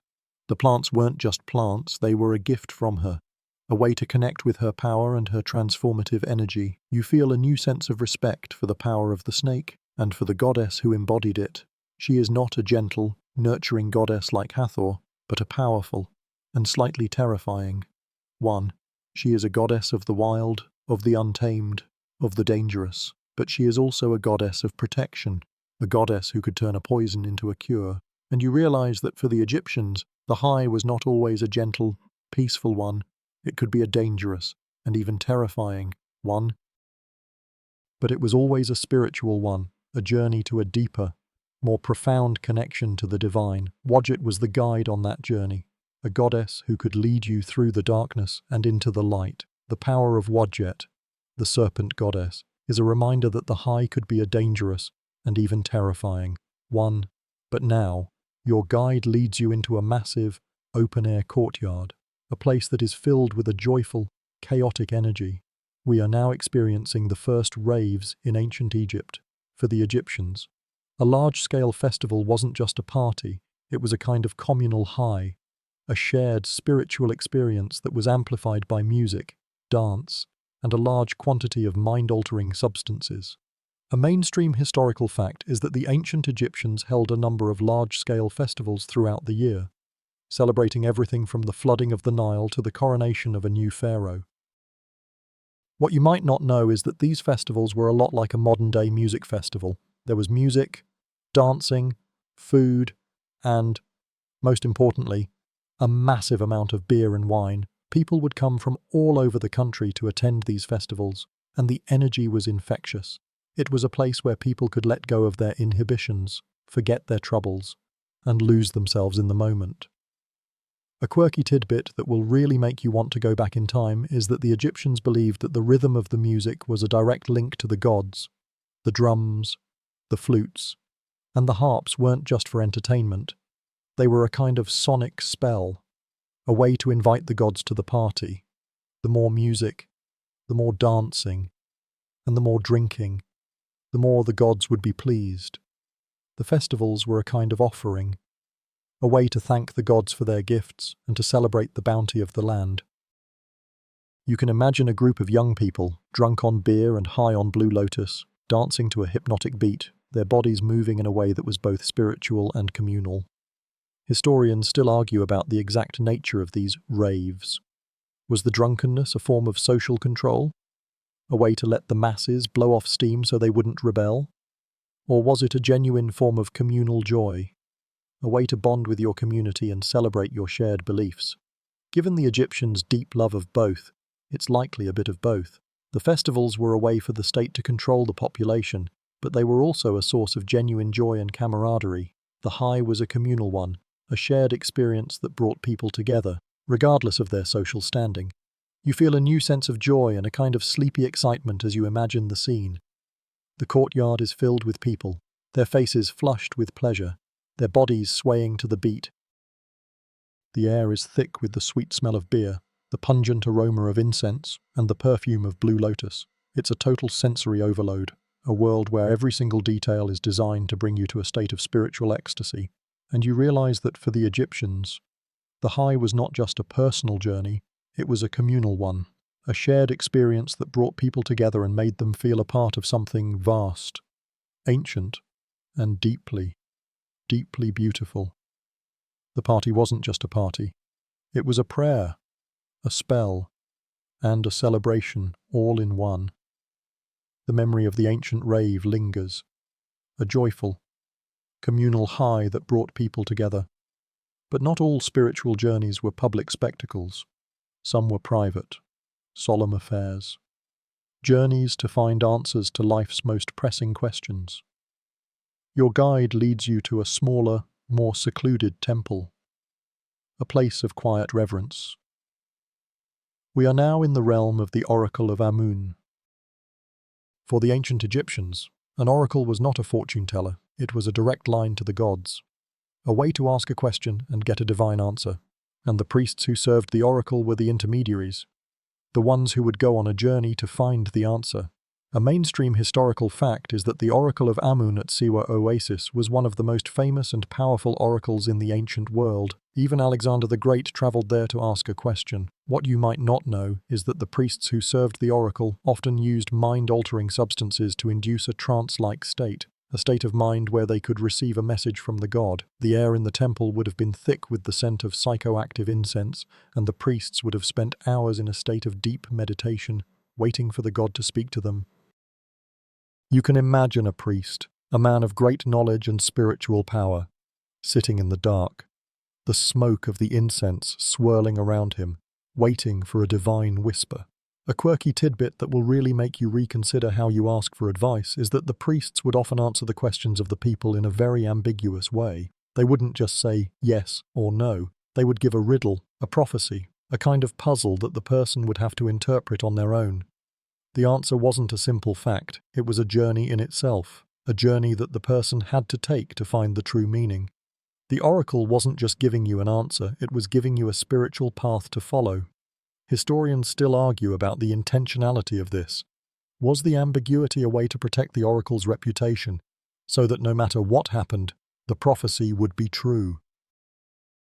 Or was it a genuine belief that the gods spoke in riddles, and that the person had to find the meaning themselves? Given the Egyptians' deep love of both, it's likely a bit of both. The oracle was a way to maintain power, but it was also a source of genuine spiritual guidance. The high was not just about receiving an answer, it was about the journey of interpretation, a journey that could lead you to a deeper understanding of yourself and the world around you. You feel a new sense of peace and a kind of quiet joy as you imagine the scene. The priest is not just a man, he is a vessel for the divine, a kind of human radio, a connection to a higher power. The incense is not just smoke, it is a spiritual carrier, a way to transport a message from the gods to the world. And the answer is not just an answer, it is a journey, a high that you have to take on your own. You realize that for the Egyptians, the high wasn't just a physical or mental state. It was a spiritual one, a journey to find a deeper meaning, a deeper connection to the divine, and the oracle was the guide on that journey. The oracle of Amun has shown you that a journey to a higher state could be a solemn, solitary affair. But your guide now leads you to a darker place, a place of caution and sorrow. We are now exploring the dangers of altered perception. For the ancient Egyptians, the high was not always a peaceful, spiritual journey. It could be a terrifying and even deadly one. And the stories of those who had a bad trip were a sobering reminder of the power of these substances. A mainstream historical fact is that the ancient Egyptians were masters of herbal medicine, but they had a very fine line between a curative dose and a lethal one. The papyri, which you remember are massive medical texts, contain not just recipes for cures, but also warnings about the dangers of certain plants. What you might not know is that the priests and healers who worked with these substances were very aware of the dangers. They had a kind of informal triage system, a way to deal with people who had taken too much of a powerful herb or who were having a bad reaction to a ritual. It was a kind of ancient detox, a sobering up process that was both physical and spiritual. A quirky tidbit that will really make you reconsider your own drinking habits is that the ancient Egyptians had a word for a bad trip. They would refer to a person who was having a bad reaction to a substance as being struck by the god's rage. It's a beautiful and, frankly, terrifying way of describing the experience. The bad trip wasn't just a mental state, it was a divine punishment, a sign that you had gone too far, that you had tried to enter a realm that you were not ready for.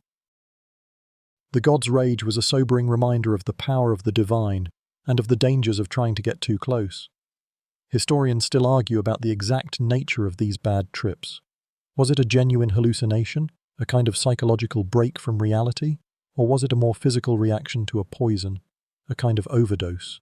Given the Egyptians' deep knowledge of both, it's likely a bit of both. The mind-altering substances were a powerful tool, but they were also a dangerous one. The line between a spiritual journey and a physical breakdown was razor thin, and the priests and healers were the ones who had to navigate that line. The stories of those who had gone too far were a kind of folk tale, a warning to the young and the naive. They were a reminder that the high was not always a good time. You feel a new sense of respect for the caution and the reverence with which the Egyptians approached their mind-altering substances. They were not just getting high for fun, they were doing it with purpose, with a sense of danger, and with a deep understanding of the risks. The high was a powerful tool, but it was also a dangerous one. A tool that could both heal and destroy. The stories of those who had gone too far were a sobering reminder of the power of the divine, and of the dangers of trying to get too close. And you realize that for the Egyptians, the high was not a toy, it was a weapon, a medicine, and a path to a deeper, more profound connection to the divine. But it came with a very steep price. The chilling stories of the god's rage are a powerful reminder of the dangers of altered perception. But the Egyptians were not just passively consuming their psychoactive plants, they were masters of a kind of ancient alchemy, a way of combining different plants and substances to create a synergistic effect. Your guide now leads you to a small, hidden room, a place of quiet experimentation. We are now exploring Egyptian ayahuasca and plant alchemy. For the Egyptians, the high was not just a single experience, it was a complex tapestry of effects, a kind of personalized cocktail that was designed for a specific purpose. A mainstream historical fact is that the ancient Egyptians were masters of herbal medicine, and they knew that certain plants, when combined, could have a more powerful effect than they would on their own. The papyri, which you remember are massive medical texts, contain recipes for complex concoctions that were used to treat a variety of ailments. What you might not know is that some of these concoctions were designed to be psychoactive, a kind of ancient ayahuasca that would induce a powerful spiritual journey. They would combine the calming effects of the blue lotus with the euphoric effects of cannabis and the sedative effects of opium to create a high that was both peaceful and profound. A quirky tidbit that would make a modern-day chemist scratch their head is that the Egyptians believed that the plants themselves had a kind of spirit, a magical force that could be harnessed and used for healing or for spiritual transformation. When they combined the plants, they were not just mixing chemicals, they were mixing spirits, a kind of divine cocktail that was designed to bring you closer to the gods. The recipe for a concoction wasn't just a list of ingredients, it was a kind of magical spell, a way to invite the spirits of the plants to work their magic. Historians still argue about the true extent of this plant alchemy. Was it a sophisticated form of pharmacology, a kind of early chemistry, or was it a more magical, intuitive process? Given the Egyptians' deep knowledge of both, it's likely a bit of both. They understood the natural world, but they also believed in a world beyond it, a world of gods, demons, and spirits that could be influenced by human action. The mind-altering substances were the bridge between these two worlds. The concoctions they created were a way to amplify that connection, a way to go on a deeper, more profound journey. You feel a new sense of respect for the priests and healers who worked in this room. They were not just pharmacists, they were alchemists, magicians, and spiritual guides all rolled into one. They were working with life and death, with the mundane and the sacred, and they were doing it with a level of care and precision that is truly astonishing. You can almost see a priest, a skilled alchemist, carefully measuring out a dose of blue lotus, a dose of cannabis, and a dose of opium, chanting a spell to make it more potent. The concoction was not just a drink, it was a prayer, a spell, and a dose of powerful medicine all in one. And you realize that for the Egyptians, the high was not a simple experience. It was a complex, personalized, and deeply spiritual journey that was tailored for a specific purpose. The alchemical experiments of the priests and healers have shown you that a high could be a complex, personalized, and deeply spiritual journey. But what about the greatest architectural marvels of all, the pyramids? Your guide leads you to the foot of one of the great pyramids, and a sense of awe, and a kind of sleepy wonder washes over you. We are now exploring the hidden chambers of the pyramids. For the Egyptians, the pyramids weren't just tombs, they were spiritual machines, and the hidden chambers and passages were a part of that machine, and what happened in those chambers was a kind of high that was both physical and spiritual. A mainstream historical fact is that the pyramids were built as tombs for the pharaohs, massive monuments to their power and their journey to the afterlife. What you might not know is that the pyramids are full of hidden passages, secret rooms, and shafts that seem to lead nowhere. These aren't just architectural oddities, they are a part of the pyramid's spiritual function, a way to guide the pharaoh's soul to the stars and to the gods. The pharaoh's soul, after a long journey, would ascend to the stars, and the shafts were a kind of spiritual highway, a way to guide him to his final destination.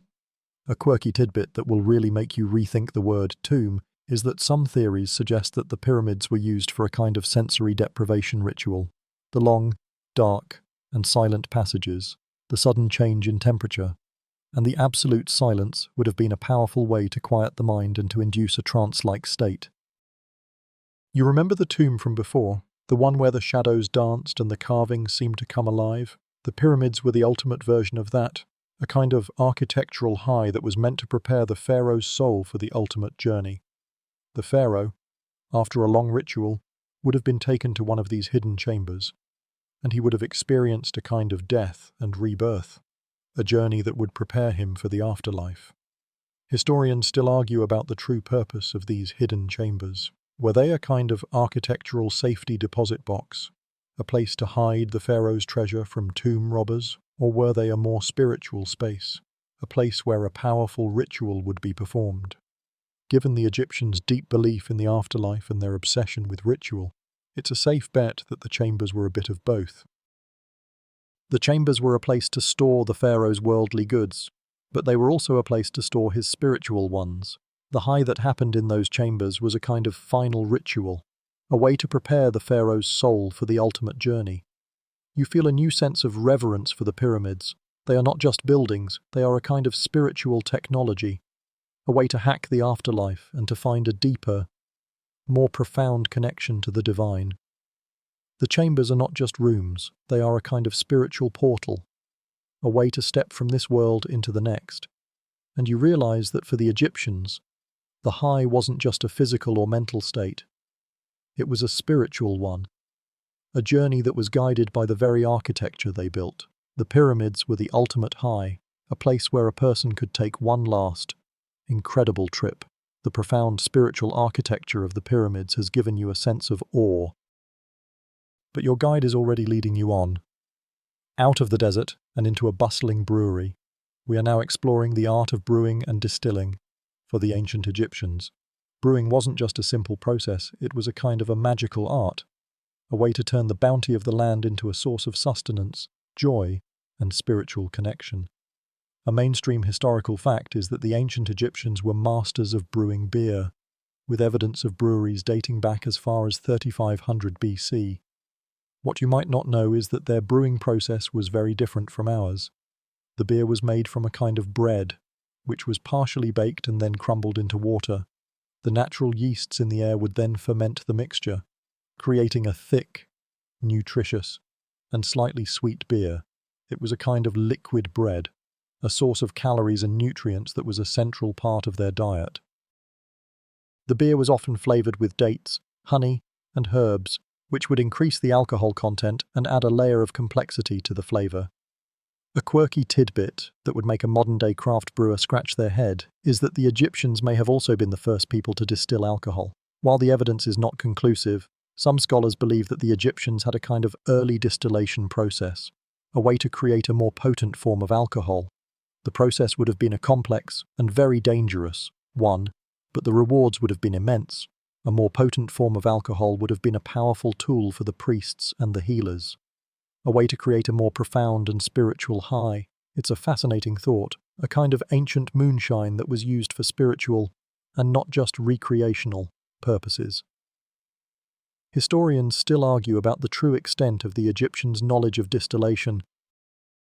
Was it a widely known process, or was it a closely guarded secret?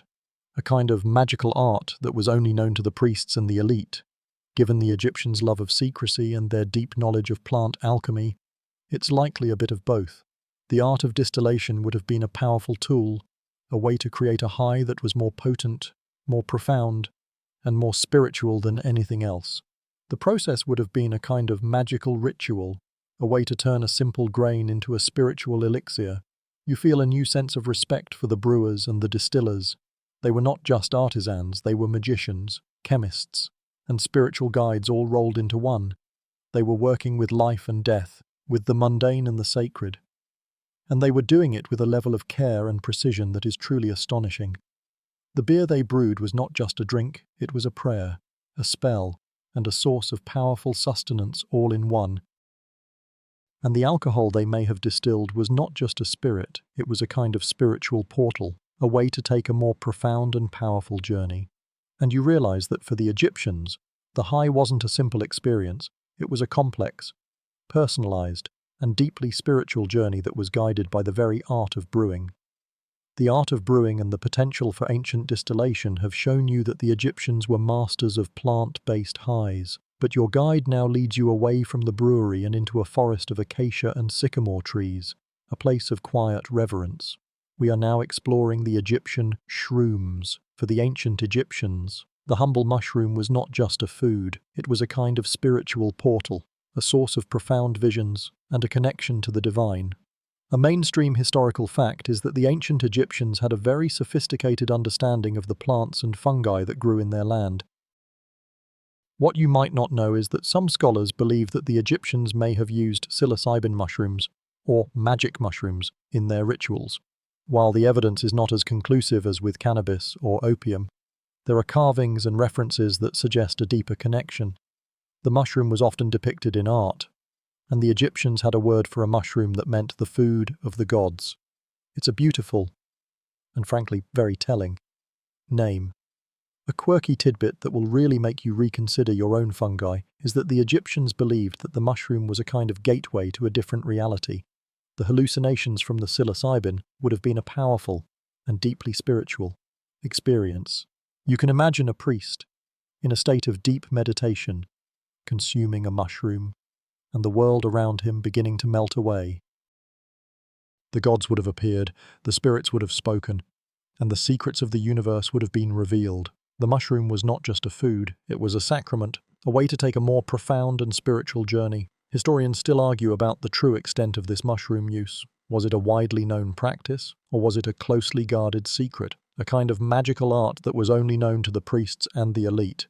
Given the Egyptians' love of secrecy and their deep knowledge of plant alchemy, it's likely a bit of both.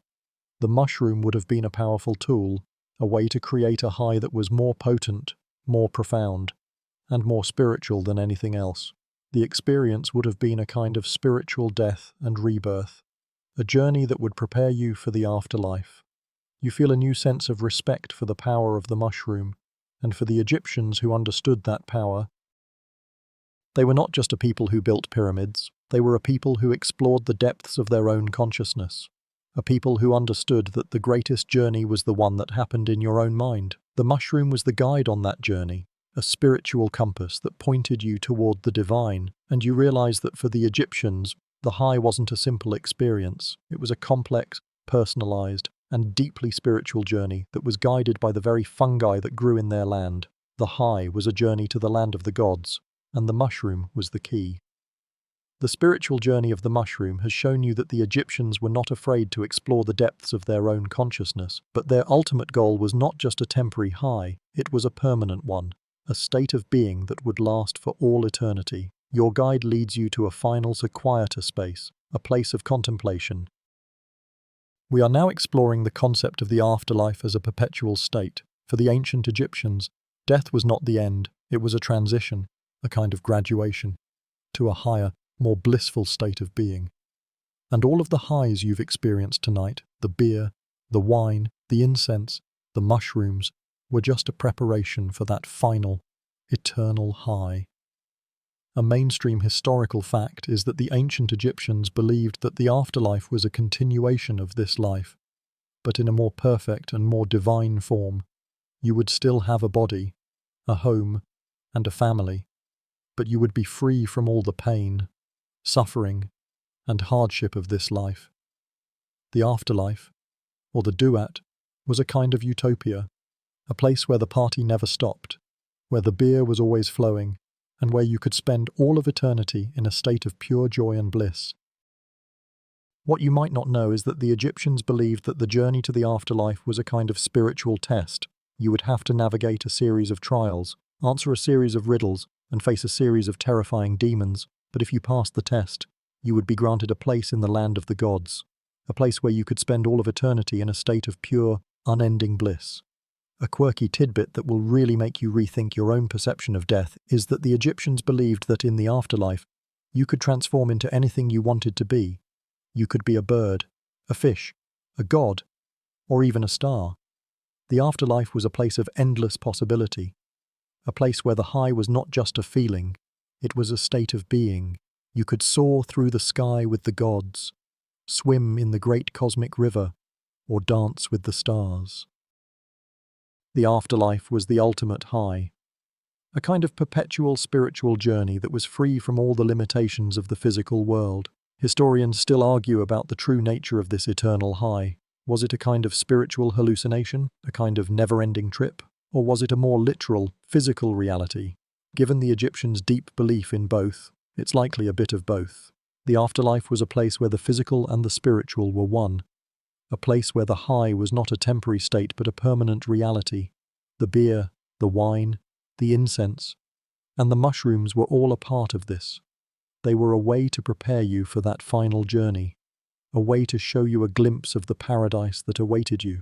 You feel a new sense of peace and a kind of sleepy joy as you think about the afterlife. It is not a place of fear or of sadness. It is a place of joy, of bliss, and of eternal happiness. The journey is not a journey to an end. It is a journey to a new beginning, a journey to a higher state of being that will last for all of eternity. And you realize that for the Egyptians, the high was not a temporary escape from reality. It was a preparation for the ultimate reality, a reality where the high never, ever ends. The promise of a perpetual high in the afterlife is a peaceful thought, but your guide is now leading you to a very simple and very powerful conclusion. He leads you into a small, quiet chamber, a place where a single stick of incense is burning. The air is thick with the sweet, woody scent, and you feel a deep sense of calm. We are now exploring the scent of the sacred. For the ancient Egyptians, a scent wasn't just a smell, it was a kind of spiritual language, a way to communicate with the divine, and a way to achieve a high that was both subtle and profound.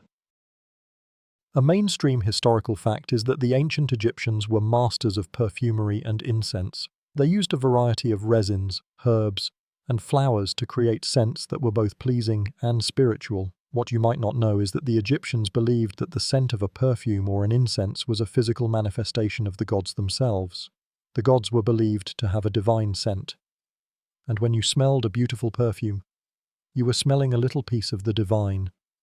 The scent was a kind of a spiritual breadcrumb, a way for the gods to leave a trace of their presence in the world. A quirky tidbit that will really make you reconsider your own favourite scents is that the Egyptians had a specific kind of incense called kai-fi that was believed to be so sacred that it was only burned at sunset. The scent of the kai-fi was a kind of spiritual twilight, a way to guide the sun god Ra on his journey through the underworld and to invite the gods to your home for the night. The scent was not just a smell, it was a kind of magical signal, a way to communicate with the divine and to participate in the great cosmic drama of the universe. Historians still argue about the intentionality of this. Was the scent a simple way to make a room smell nice, a kind of ancient air freshener, or was it a more spiritual practice, a way to use the power of scent to achieve a higher state of consciousness? Given the Egyptians' deep love of both, it's likely a bit of both. The scent was a way to make a space more pleasant, but it was also a way to make it more sacred. The mind-altering properties of the incense were a crucial part of this. The calming, sedative effects of the kai-fi were a way to quiet the mind and to open the soul to a divine presence. The scent was a kind of invisible high, a high that was both subtle and profound, a high that was all around you. You feel a new sense of respect for the power of scent, a realization that a simple smell could be a portal to a different state of mind. You remember the incense from before. This is a more personal, a more intimate version of that, a way to carry the sacred with you wherever you go. The scent is a kind of spiritual anchor, a way to ground yourself in the presence of the divine, and you realize that for the Egyptians, the high was not a temporary escape from reality. It was a way to ground yourself in a deeper, more spiritual reality, a reality where the gods were all around you, and where every single detail, even a simple smell, was a kind of prayer. The subtle, spiritual scent of the incense has shown you that a high could be all around you. An invisible, sacred presence. But your guide is now leading you to the heart of the matter, the very source of all life, death, and intoxication in ancient Egypt. We are standing on the banks of the great river, and we are now exploring the unending river of euphoria. For the ancient Egyptians, the Nile was not just a river, it was a god, a source of all life, a symbol of the eternal cycle of death and rebirth. And all of the highs you've experienced tonight, the beer, the wine, the incense, the mushrooms, were all a part of that great, unending river. A mainstream historical fact is that the annual flooding of the Nile was the most important event in the ancient Egyptian calendar. It brought rich, black soil to the fields, and it was the source of all their food, their wealth, and their life. What you might not know is that the Egyptians believed that the flooding of the Nile was a kind of divine intoxication, a moment when the god of the river, Hapi, would bring a kind of spiritual bliss to the land. The flooding was a kind of high, a high that was both physical and spiritual, a high that renewed the land and renewed the people. A quirky tidbit that will really make you reconsider your own drinking water is that the Egyptians believed that the water of the Nile itself had a kind of magical and even psychoactive property. The water was believed to be a source of life, of fertility, and of a kind of spiritual euphoria. When you drank the water of the Nile, you were not just drinking water, you were drinking the life force of the land, a kind of divine brew that would fill you with a sense of peace and a sense of joy. The water was not just water, it was a kind of spiritual elixir, a source of a kind of natural high. Historians still argue about the true nature of this. Was the magical property of the Nile water a result of the plants and herbs that grew on its banks, a kind of natural infusion of psychoactive substances, or was it a more symbolic, spiritual belief? Given the Egyptians' deep love of both, it's likely a bit of both. The Nile was a source of real, tangible life, but it was also a source of spiritual, intangible life. The high that came from the river was a kind of natural high, a high that was all around you, a high that was a part of the very fabric of your life. The beer, the wine, the incense, and the mushrooms were just a way to amplify that natural high, a way to connect with the great, unending river of euphoria. You feel a new sense of peace and a kind of sleepy joy as you look at the Nile. The river is not just a river, it is a god, a symbol of eternity, a source of all life. And all of the highs you've experienced tonight were just a way to connect with that river, a way to participate in the great, cosmic drama of the universe. The high was not an escape from reality, it was an entrance into a deeper, more spiritual reality, a reality where the gods were all around you, and where every single detail, even a simple river, was a kind of prayer. The Nile, the unending river of euphoria, has shown you that a high could be all around you, a natural, spiritual reality. Now, Your journey is coming to a close. We have walked in the footsteps of the ancients. We have tasted their beer. We have smelled their incense. And we have touched the very walls of their temples.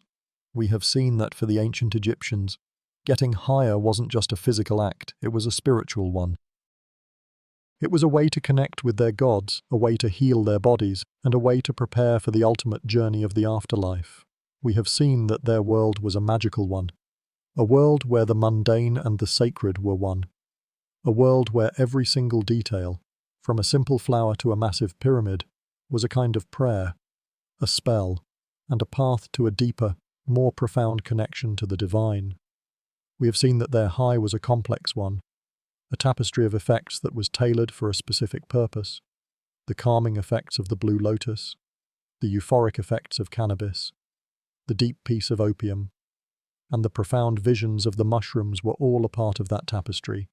They were the tools of the priests, the magicians, and the healers, a way to navigate the spiritual world and to find a deeper meaning in their own lives. We have seen that their high was a communal one, a shared experience that brought people together, regardless of their social standing. The festivals, the music, and the dance were all a part of that, a way to celebrate their shared beliefs and to find a deeper connection to their community. And we have seen that their high was a permanent one, a state of being that would last for all eternity. The mummification process, the Book of the Dead, and the very design of their tombs were all a part of that. They were a way to prepare for the ultimate high, a journey to a new realm of existence, a place where the party never stopped, where the beer was always flowing, and where you could spend all of eternity in a state of pure joy and bliss. The sun is setting now, a final wash of honey and fire across the Nile. The air is cool, and the sounds of the city are beginning to fade. You can feel a sense of calm, a sense of peace, a sense of quiet joy that is both from the journey you have taken and from the natural beauty of the world around you. You have seen that the ancient Egyptians were not just a people who built pyramids, they were a people who explored the depths of their own consciousness, a people who understood that the greatest journey was the one that happened in your own mind. They were a people who understood that the high was not an escape from reality, it was an entrance into a deeper, more spiritual reality, a reality where the gods were all around you, and where every single detail, even a simple smell, was a kind of prayer. The air is soft and cool now, and the stars are beginning to appear.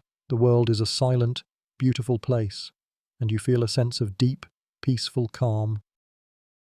You have come to the end of your journey, a journey that has shown you a world that is both ancient and new, a world that is both strange and familiar. The journey is over now, and all that is left is the quiet. The sun has set, the day is over, and the time for sleep has come. You are home now, and you are safe. Close your eyes, and let the quiet take you. The river of euphoria flows on, and the party never ends. Sweet dreams, friend. End of script. Sweet dreams.